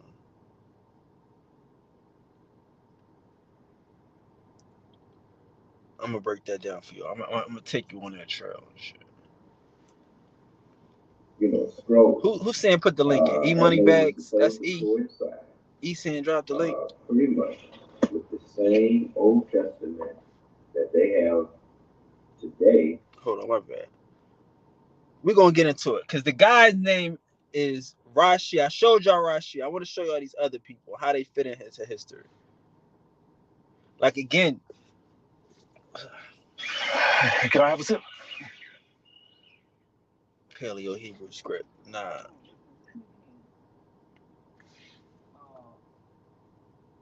The King James Version. And when that happened in 1611, John was added. They wrote John. And in John, guess what, Reverend? So hold on, listen. Jesus was a Jew. So let's go back. Listen. Because if you get let's go back to what he's saying now and kind of have a better understanding of why it might make sense. You know what I'm saying? I'm gonna keep explaining what he's saying. We're gonna get into the literature part. But let's let him explain the creation of the Bible now. After you can understand what's been going on in the thousands. Damn, right? Now you can understand the creation of the Bibles. This is what is being taught in traditional theology, is what I'm saying. That's all I'm saying. So now, in 1611,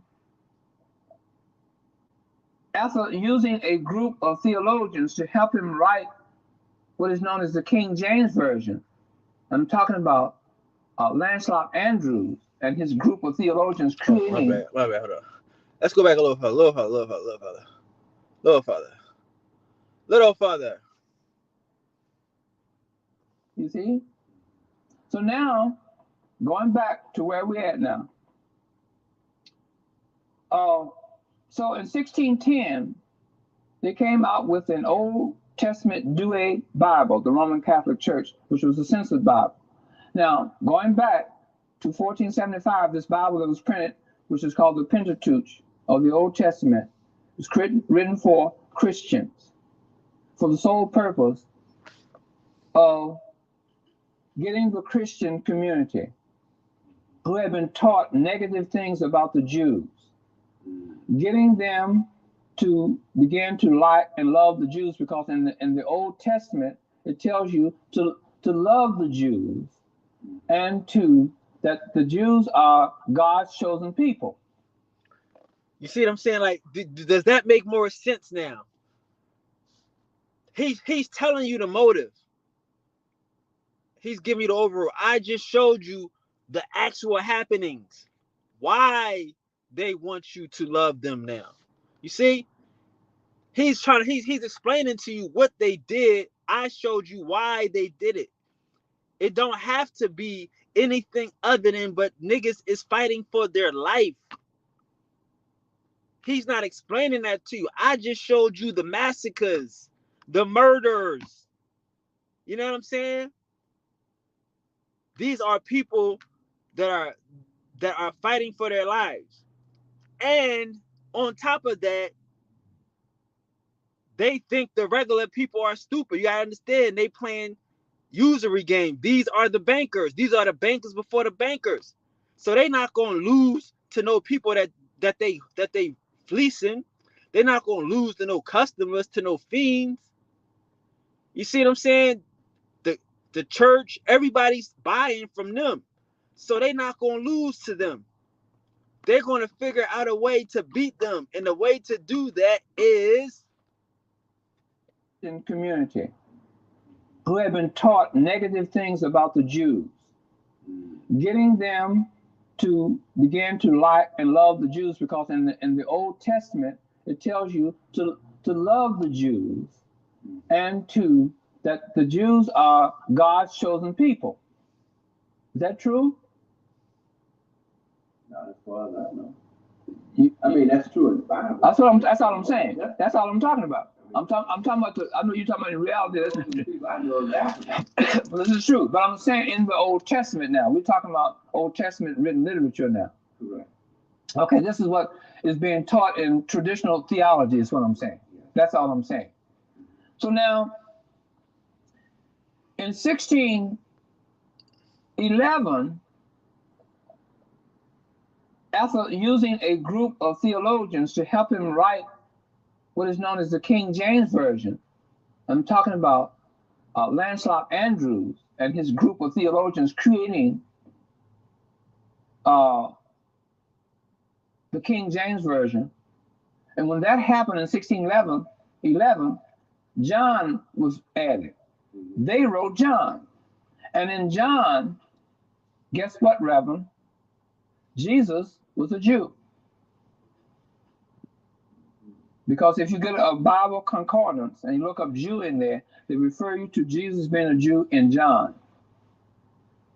All through John. Not in the other three Gospels.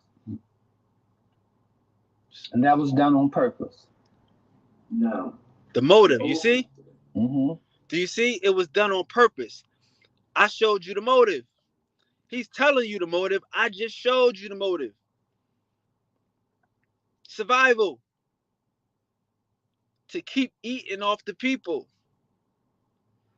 You know what I'm saying? To keep. Oh, that's what I was going to show y'all.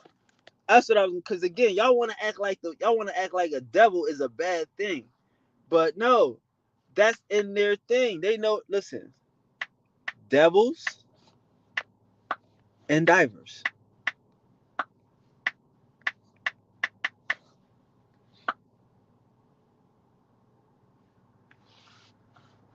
Hold on. We're gonna look for books.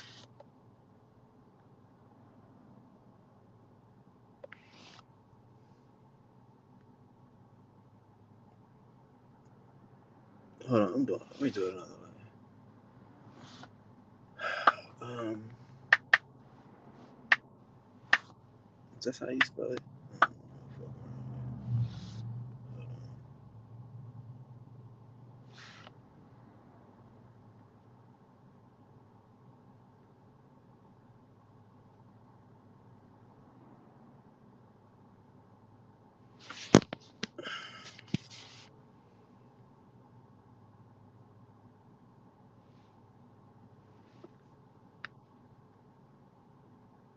I can't even fucking do it. Hold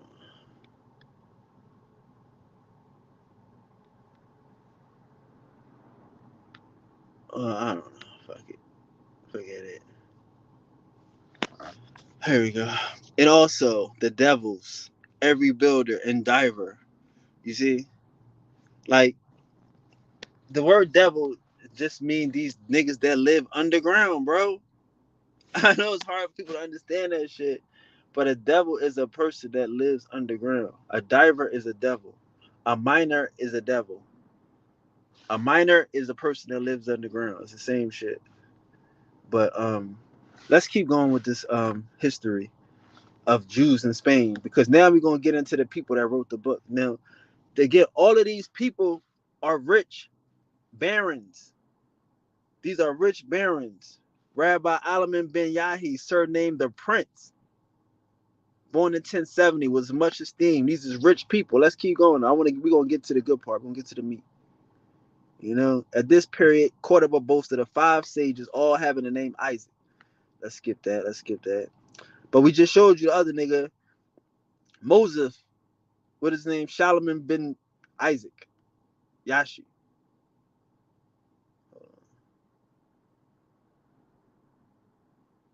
Hold on. Let's keep going. We're gonna get to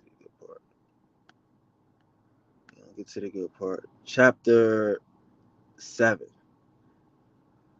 persecutions presented Jews protected by Alfonso. All right, let's go. The religious chivalry of the age led by Christian warriors to join their band and raised by Ferdinand I to humble the Saracen power. I just showed y'all that. That's the first crusade. His bigoted queen Donna Sancha, thinking to sanctify his war against the Moorish sovereigns, instigated him to expatriate the Jews. The bishops arrested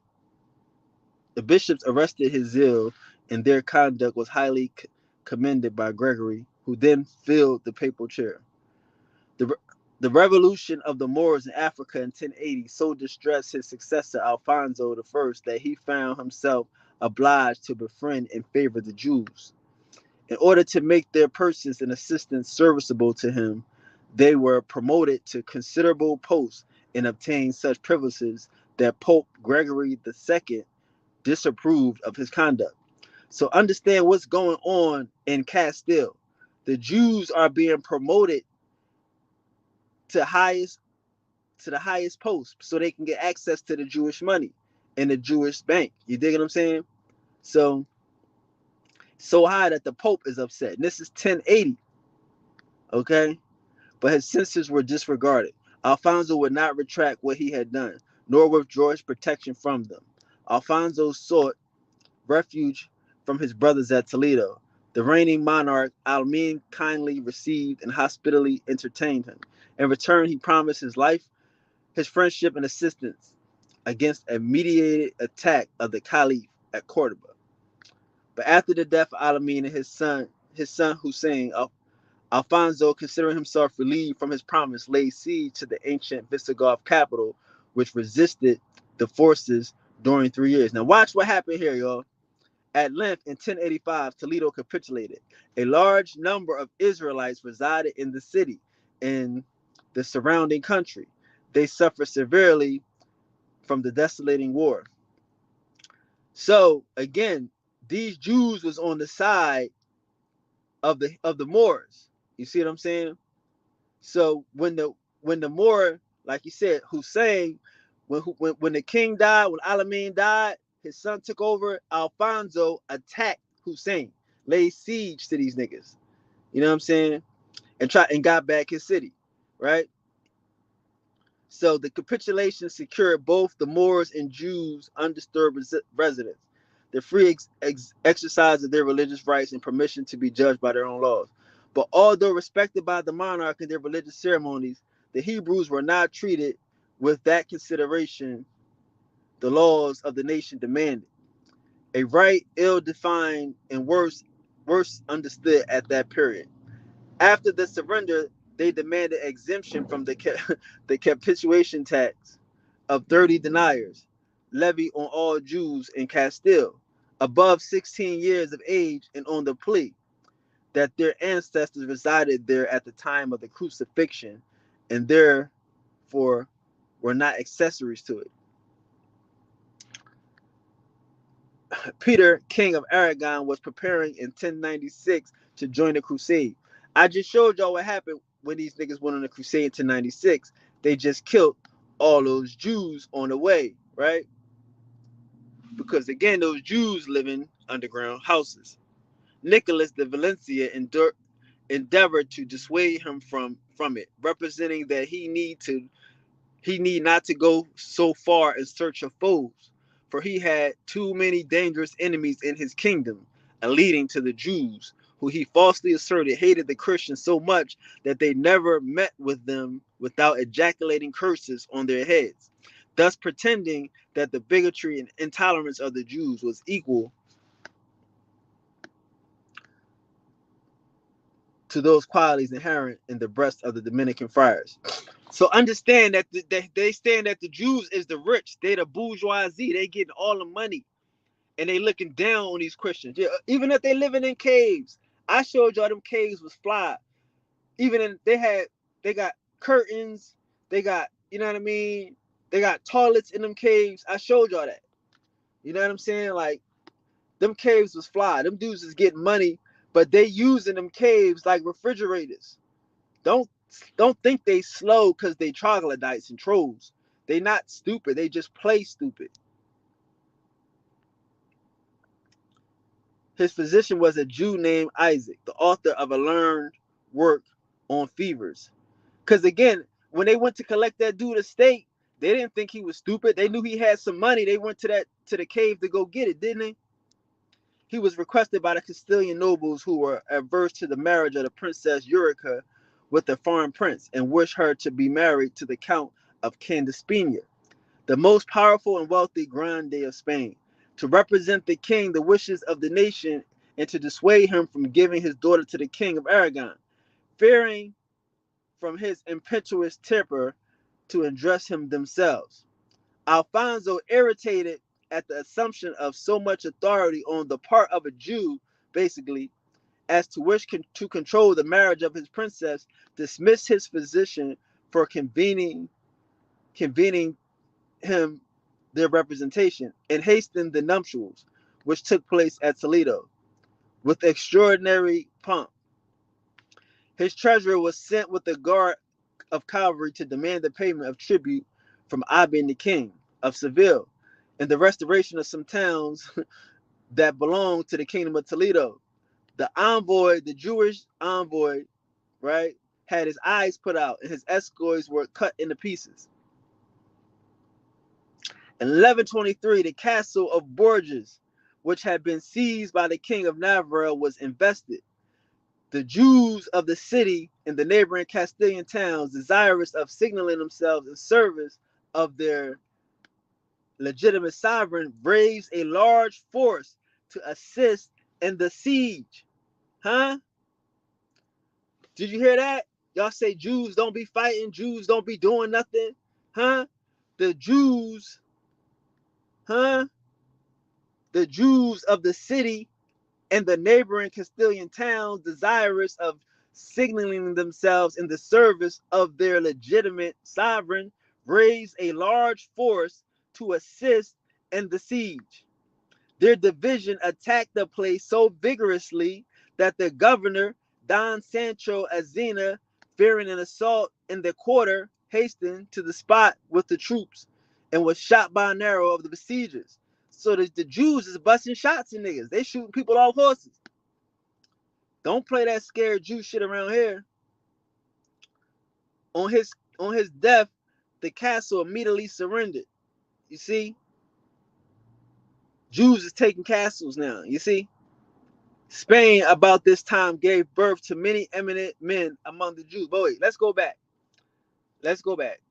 Because you see they dropped another name here. They dropped another name here. 1123, the Castle of Bourges. What the hell is the Castle of Bourges? They dropped another name here. Bourges, city of Old Castile, having long established, large, wealthy, and cultured Jewish. We in that Jewish encyclopedia, y'all. And cultured Jewish community up to the time of the expulsion of the Jews in 1492. Y'all know what that is. I told y'all that yesterday. It is reported that the Jews of Bourges, who as early as 1070 had made a loan to the Cid, right, organized a large squadron in 1123 and fought bravely against Sancho Aznar as the beautiful subjects of the king of Castle Sandoval, right? We just said that. But let's find out who these Jews is.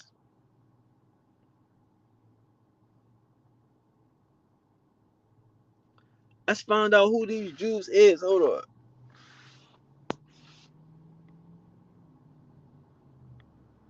Hold on. Hold on. Hold on. So this is their little castle that they protected on top of their cave. Remember I showed y'all how they got how most castles is over top of caves and shit. This is one of those castles. That's over top of a cave. Over top of a cave village.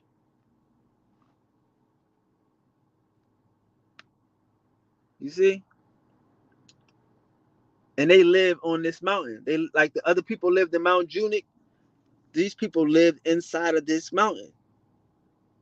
You see? But the Jews came together and they took it over though. You know what I mean? Like, you see how this shit's, they don't want to try to know the truth. But we're gonna get it all to the ass. Hold on. So let's go back to the Jewish Encyclopedia real quick before we.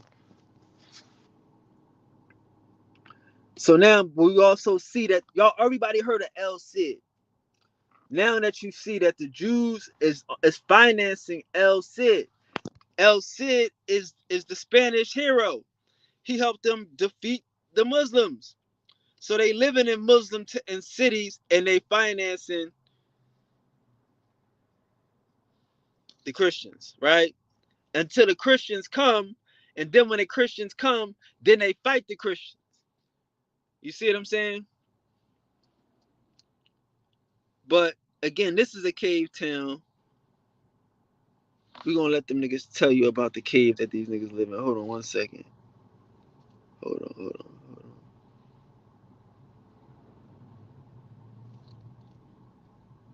Hold on.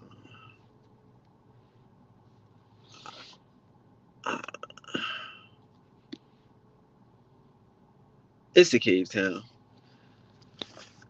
It's the cave town. We ain't done with that right now. Let's go back to the book. But now y'all getting to see how these Jews is playing both sides of the game. Y'all getting to see how in history they kicking niggas out because they want to fight. They don't want to fight. And then they want to fight. You know what I'm saying?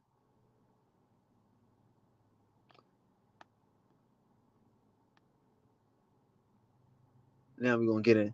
Now we're gonna get into Maimonides. Here we go.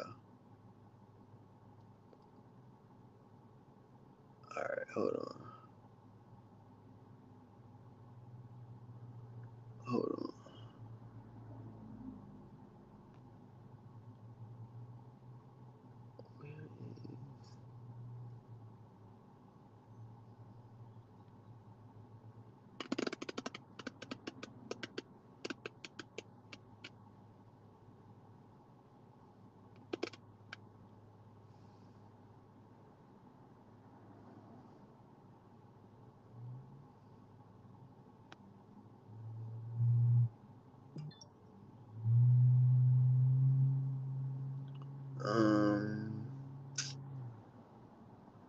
Damn.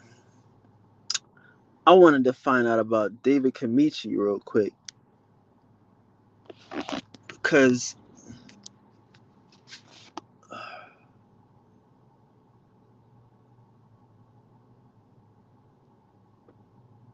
damn, my bad, y'all. I be reading all this shit. Alright, here we go. This is Maimonides right here. This is the Moses that the Doc is talking about. You gotta let Doc keep playing. Because again, Doc be on it. The camel. Of the who? The camel. What the Jews, what they call the Old Testament. What was that? How did that come about? And what is the accuracy of that? When did that originate and become a instrument of teaching and the Jewish books? Well, the Jews never had an Old Testament. The Old Testament was strictly written and produced for the Christians. Okay, I gave you a little historical. But they are books. I mean, let's start this one. Who are the Jews? Where did they come from?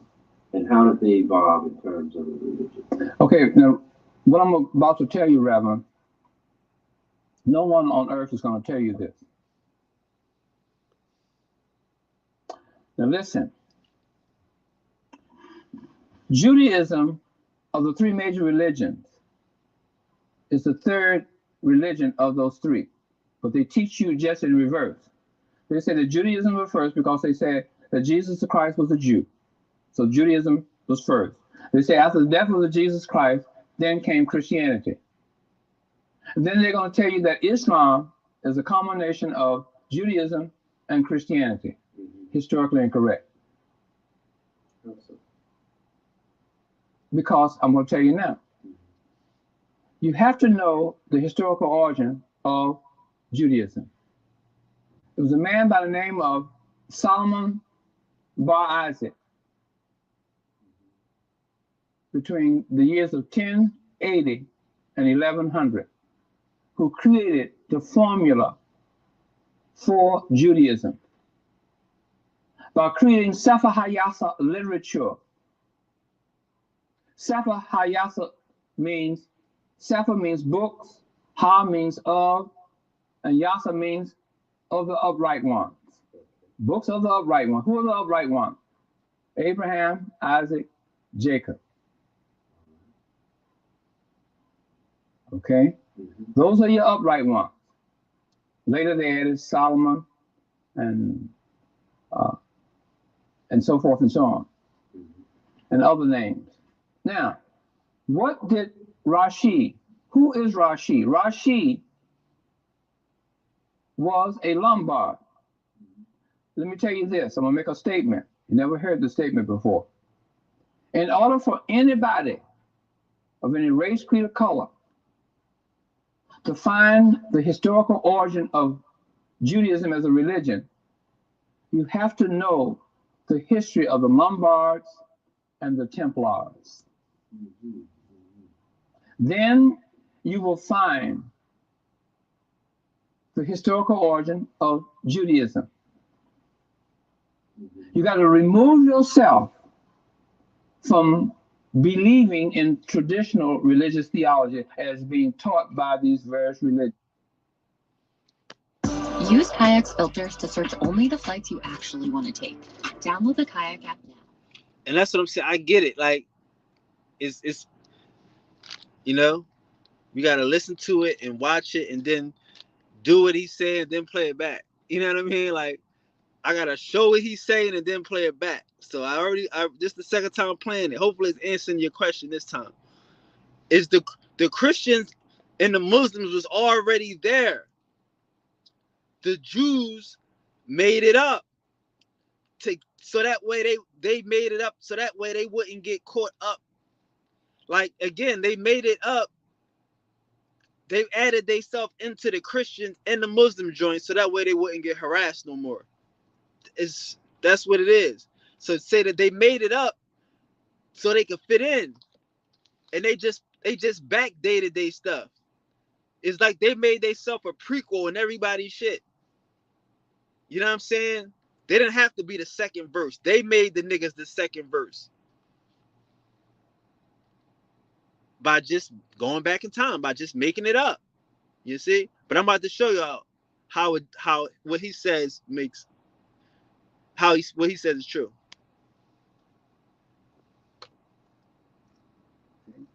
So Rashi created the formula for Judaism by creating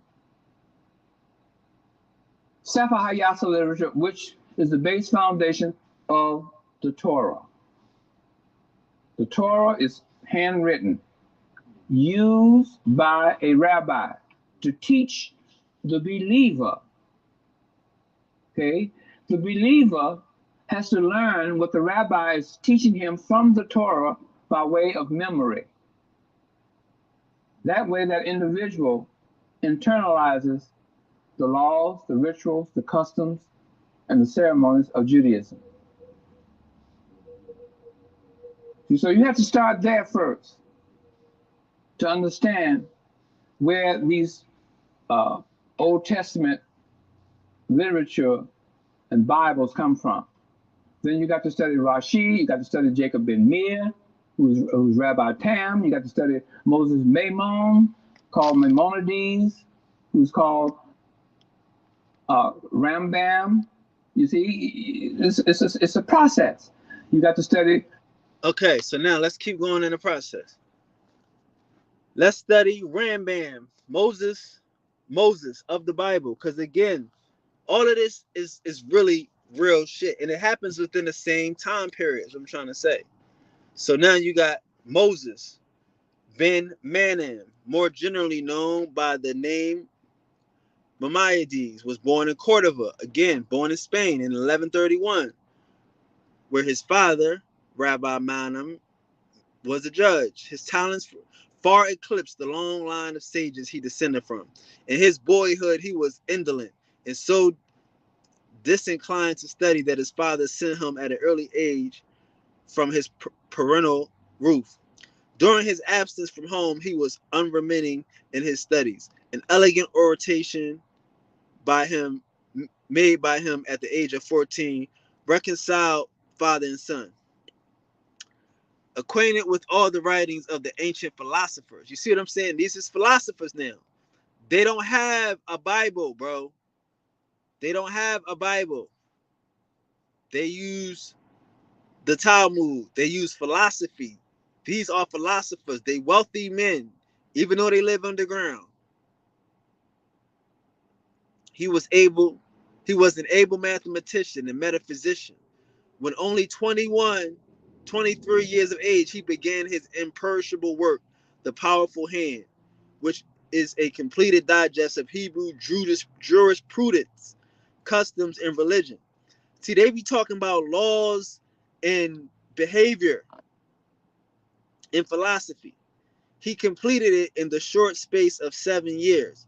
About this period, he pretended to embrace Islamism. You see what I'm saying? So they greatest, the person that wrote they shit pretended to embrace Islamism.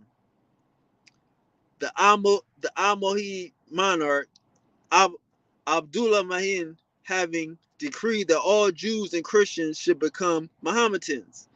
The Jews were particularly persecuted in consequence of the rich coffin that contained the embalmed body of Muhammad at Mecca, having been robbed of many diamonds and valuable jewels by a band of Arabs, aided by some accomplices in the town.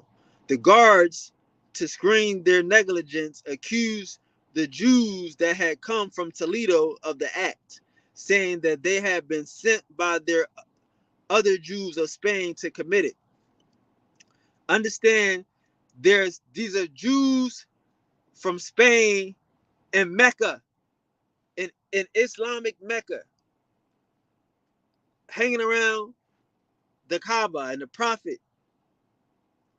The report being believed, many were put to death. 40 synagogues were burnt, and this decree issued. Maimonides escaped from Spain and settled in Egypt, which he is frequently called Moses of Egypt. You see, where he maintained his family at Cairo by the sale of precious stones and goods he had brought with him. So again, if you live in underground, just if you just trying to make more space for a wine cellar, if you ain't got to live there, fuck it. You just trying to make a wine cellar. You gonna dig underground and you might find some precious stones. Okay? That's jewelry from being underground. He declared himself to be a Jew and opened an academy of philosophy in Hebrew. So is he a Jew, or do you declare yourself to be a Jew? You see what I'm saying? Because it's not a birth thing at this time. I showed y'all how they was trying to recruit Jews, how they was trying to bring people into this thought, into this usury. You see what I'm saying?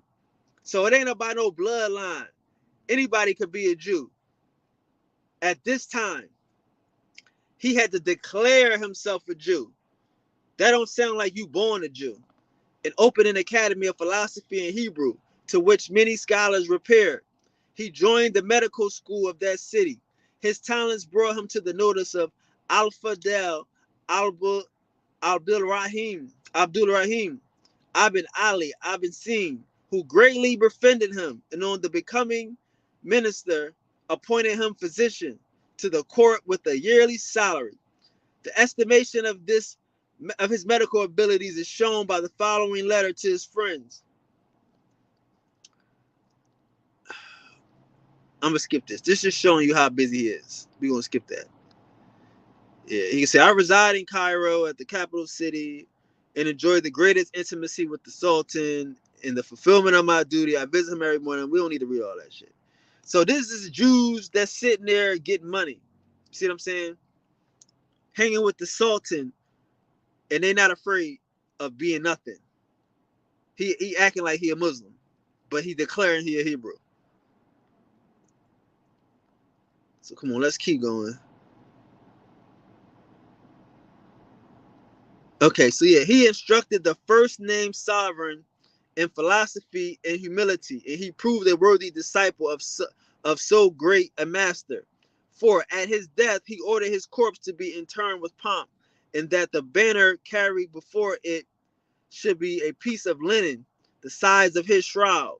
The bearer loudly proclaiming, "Behold, the trophies of Saladin, Sultan of Egypt, Caliph of Cairo, King of Damascus, and the conqueror of Jerusalem." His sanctification of the months proves his proficiency in astronomy. As a philosopher, the following extract from his preface to the Mishnah. I showed y'all they only dealing with the Mishnah and the Talmud at this time. So he did a preface to the Mishnah. May not prove unacceptable. No. Now this nigga is a poet. He's a philosopher. This shit is brilliant that he's about to spit. Watch this shit. No, says Maimonides, that everything under the lunar sphere, again, they use the moon as they ruler. We say the sun is a ruler because we use it to measure time. The moon is a ruler. You can use it to measure time. So the moon is their ruler. They're ruled by the moon. The moon is how they measure. That everything under the lunar sphere is created for us, for the use of man. If there are animals and plants, the utility of which is not apparent, it is because our ignorance that has not been able to discover it. The proof is that every age makes discoveries of utility of certain animals and plants. Objects that to us seem poisonous possess their salutary qualities. We have an evident proof in vipers, which although noxious reptiles have been rendered useful to man. Then, since man is the end of all creation, we must examine for what purpose he exists. For what end is he created? We see every object of the creation produce the effect for which it is created. The palm yields its dates, the spider weaves its cobwebs. All their qualities render the animal or plant proper to obtain their purpose. Then what is that of man? It cannot be to eat, drink, and propagate, build walls, or to command, for these occupations are separate from him and add not to his essence. He possesses nearly the whole of them in common with other animals. It is then intelligence only that augments his beings. Do y'all hear this shit? He not talking about God and the divine, like God sitting on a mountain. He's saying it is the intelligence. It is then only the intelligence that augments his being and elevates him from a lowly condition to a sublime state. It's intelligence. That's these niggas. That's what the Jews, the real Jews, is thinking about. They philosophers. They don't believe this book, this Jesus mumbo jumbo. By reason, I mean the understanding of comprehensible subjects, and above all, the unity of God. You see, all other knowledge tends to conduct him to that, but to arrive at it, he must avoid luxury, for too much care bestowed on the body destroys the soul. Why ain't he quoting scriptures? Why ain't he quoting Bible verses? Why ain't he referencing us back to the Torah? Huh? Because the shit don't exist. He ain't write it yet. But this is how he writes. He writes like this. He writing for philosophical for the gods, my nigga. This is Judaism. It's philosophy. The Talmud, the Mishnah is philosophy. He's not quoting the Bible because it doesn't exist. Let's keep going. But to arrive at this at it, he must avoid luxury, for too much care bestowed on the body destroys the soul. The man who abandons himself to his passions, who renders his understanding subservient to his corporal desires, does not demonstrate the divine power that lies within him. The divine power that lies within him. That is to say, reason. The reason that we feel, which is a matter floating in the ocean of space. They're not talking about Yahshua, Yahweh Shah, none of that shit. None of that shit. That's how these niggas think. That's Maimonides. That's the nigga that wrote all of this shit. That's Moses of the Egypt talking that fly shit, popping his collar on these niggas. You don't think that they going to manipulate some people? They don't believe in God. He telling you the only way to be safe is by your intelligence. You better use reason. You better use your noggin, put on a thinking cap, Shells, right? That's what he's saying. He's not telling you to believe in no God in the sky to help you save your problems and no 10 commandments. None of that shit. He's telling you how to live righteously according to reason. That's Judaism, y'all. And that's the person that wrote all of this shit. You see? Wait a second. Let's keep going now. Let's get back to the book. For a man to be perfect, watch this shit.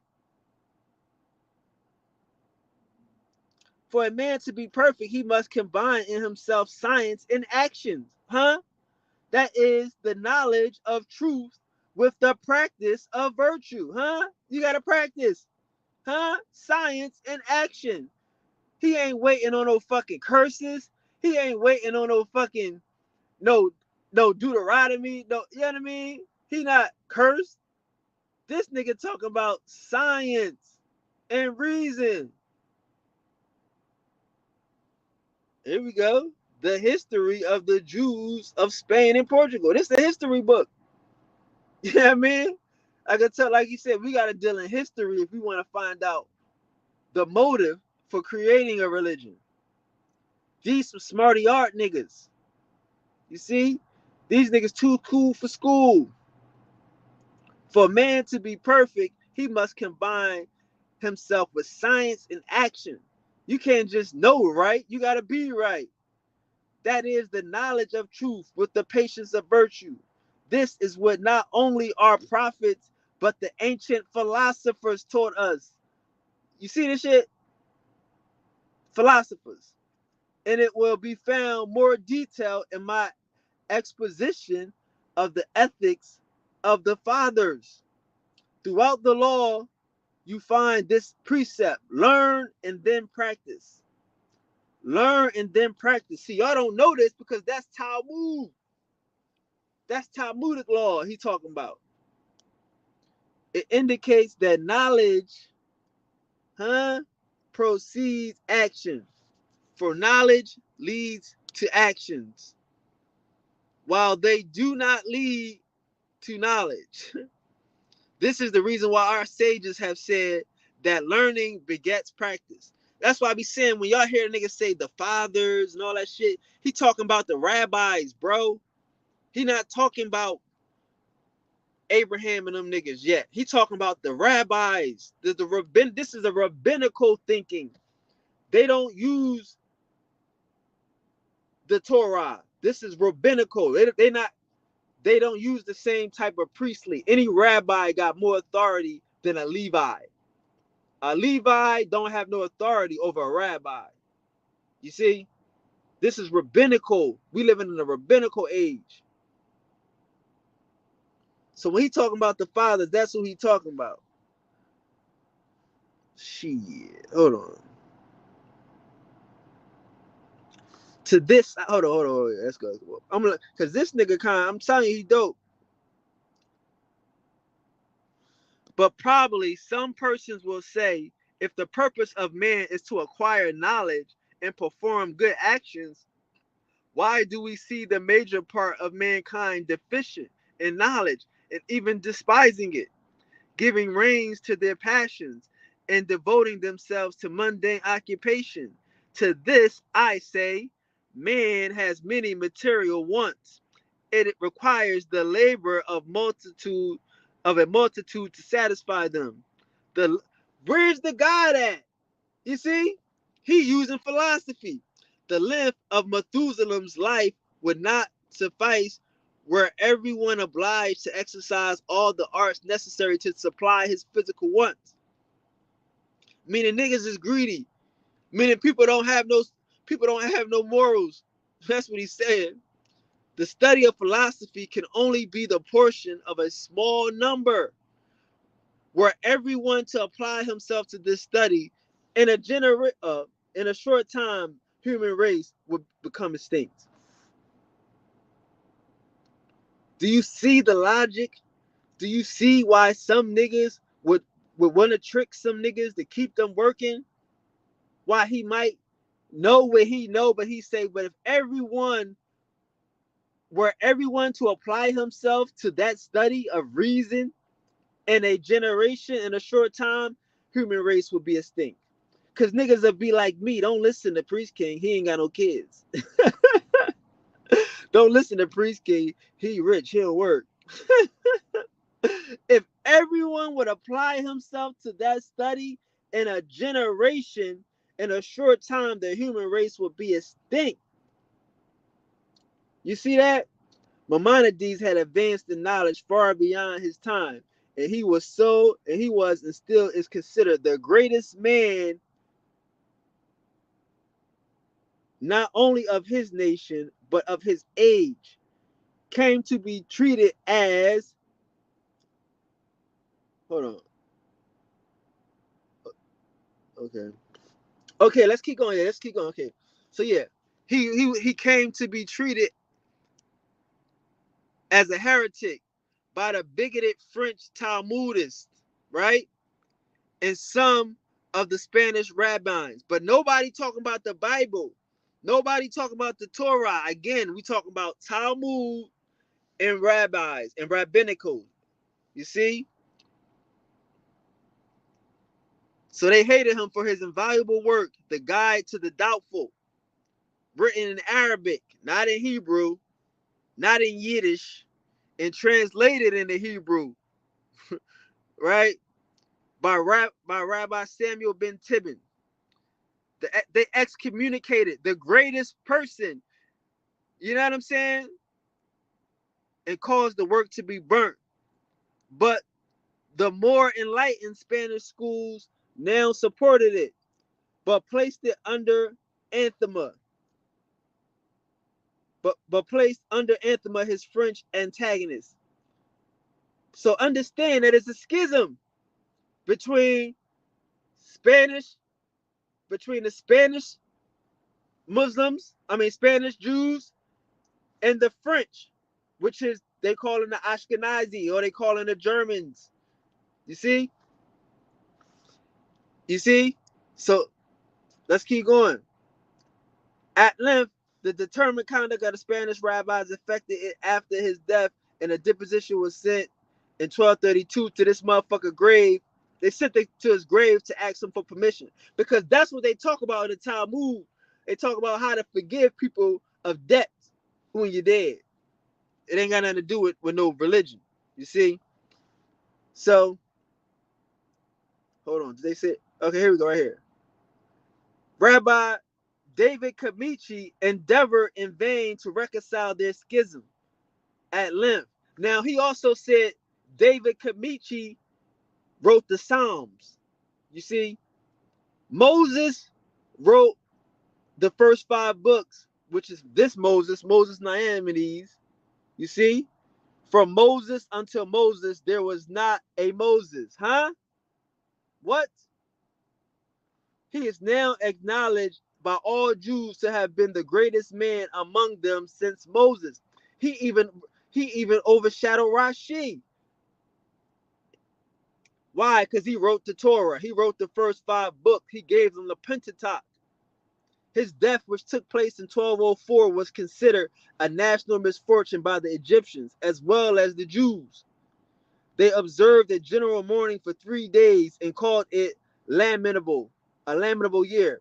So now you got to understand the Muslims don't have no book, but you got a dude that's here as close with the Egyptians that wrote this whole thing. I don't want to hear nothing about how did he get into Egypt and how did the Egyptians get close. He right here with these niggas. This is all a trick of some rich niggas. You see?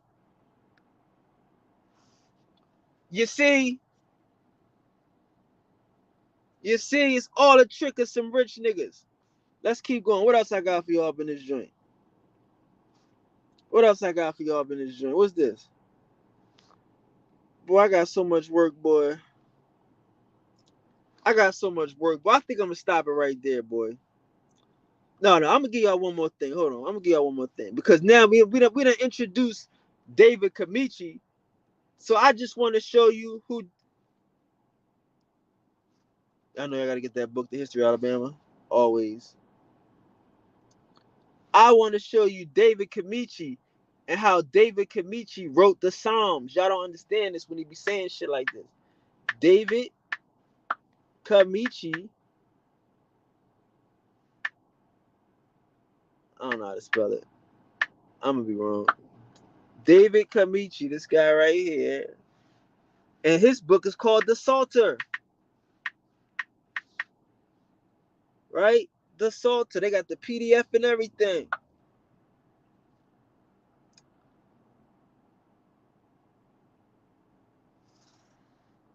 David Kamichi responds to Christianity in his Psalms commentary. He wrote the Psalms. You see? Radic on Genesis. Like these niggas is writing this as a go. You see? So the same dude that was trying to keep Moses, you know what I mean? Keep Moses from having a schism. David Kamichi, that same dude, he writing, they mentioning him because he's a major figure. This is David. David wrote the Psalms. So David got so much pull, he tried to stop the schism. He reconciled the schism. You see that?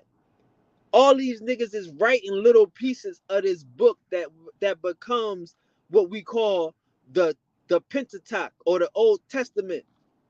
But they don't believe it. They believe in reason. You see? They believe in reason. Where is it at?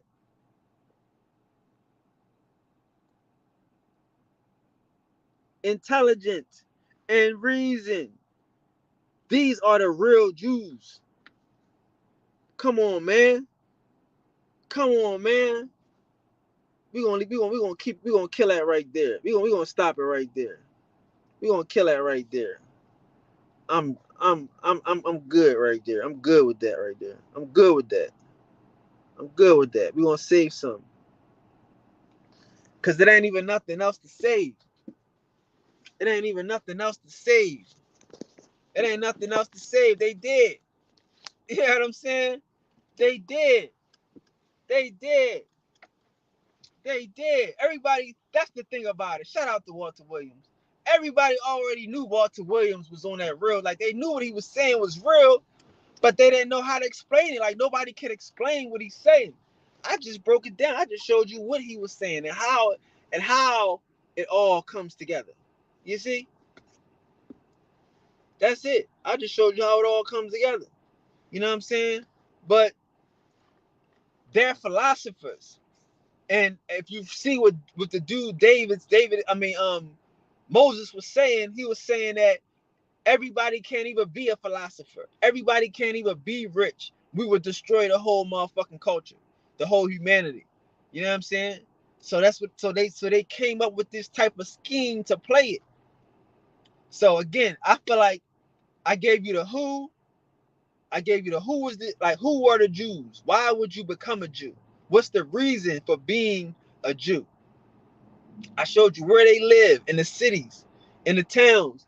Like, come on. I showed you all of that. You know what I'm saying? Hold on. What didn't I show you? Hold on.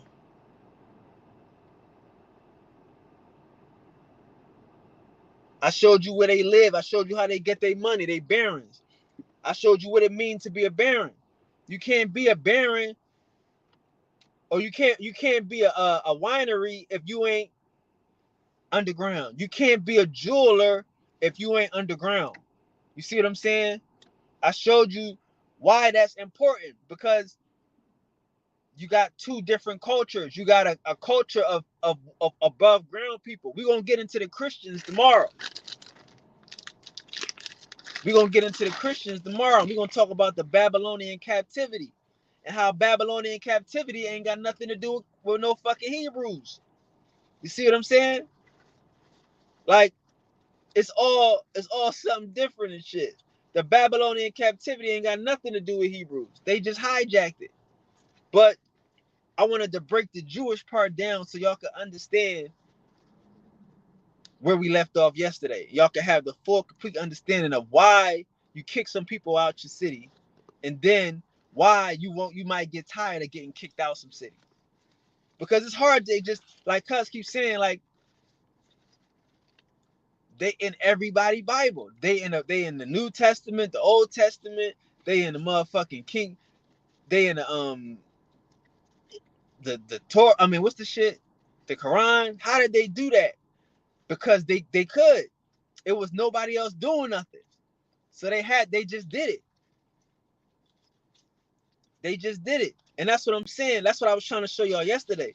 Like, the Hebrew Israelites is a British psyop. That's what I was trying to show y'all about how when they got kicked out of Spain, now they crypto. Now they want to mix the Bible up. Now they want to make a Bible, and they want to add the Bible to whatever the Catholics is doing. Because remember, he said they don't want you to be mad at them at this particular stage. They want you to be nice to them. They don't want you to keep kicking them out. You see? So I'm gonna end it here, y'all. It's been 2.5 hours.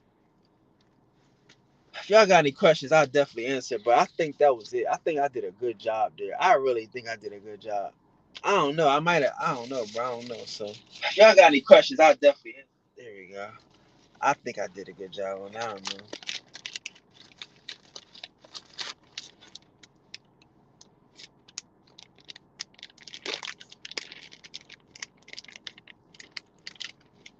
Oh, the book. I thought I showed the book. My bad.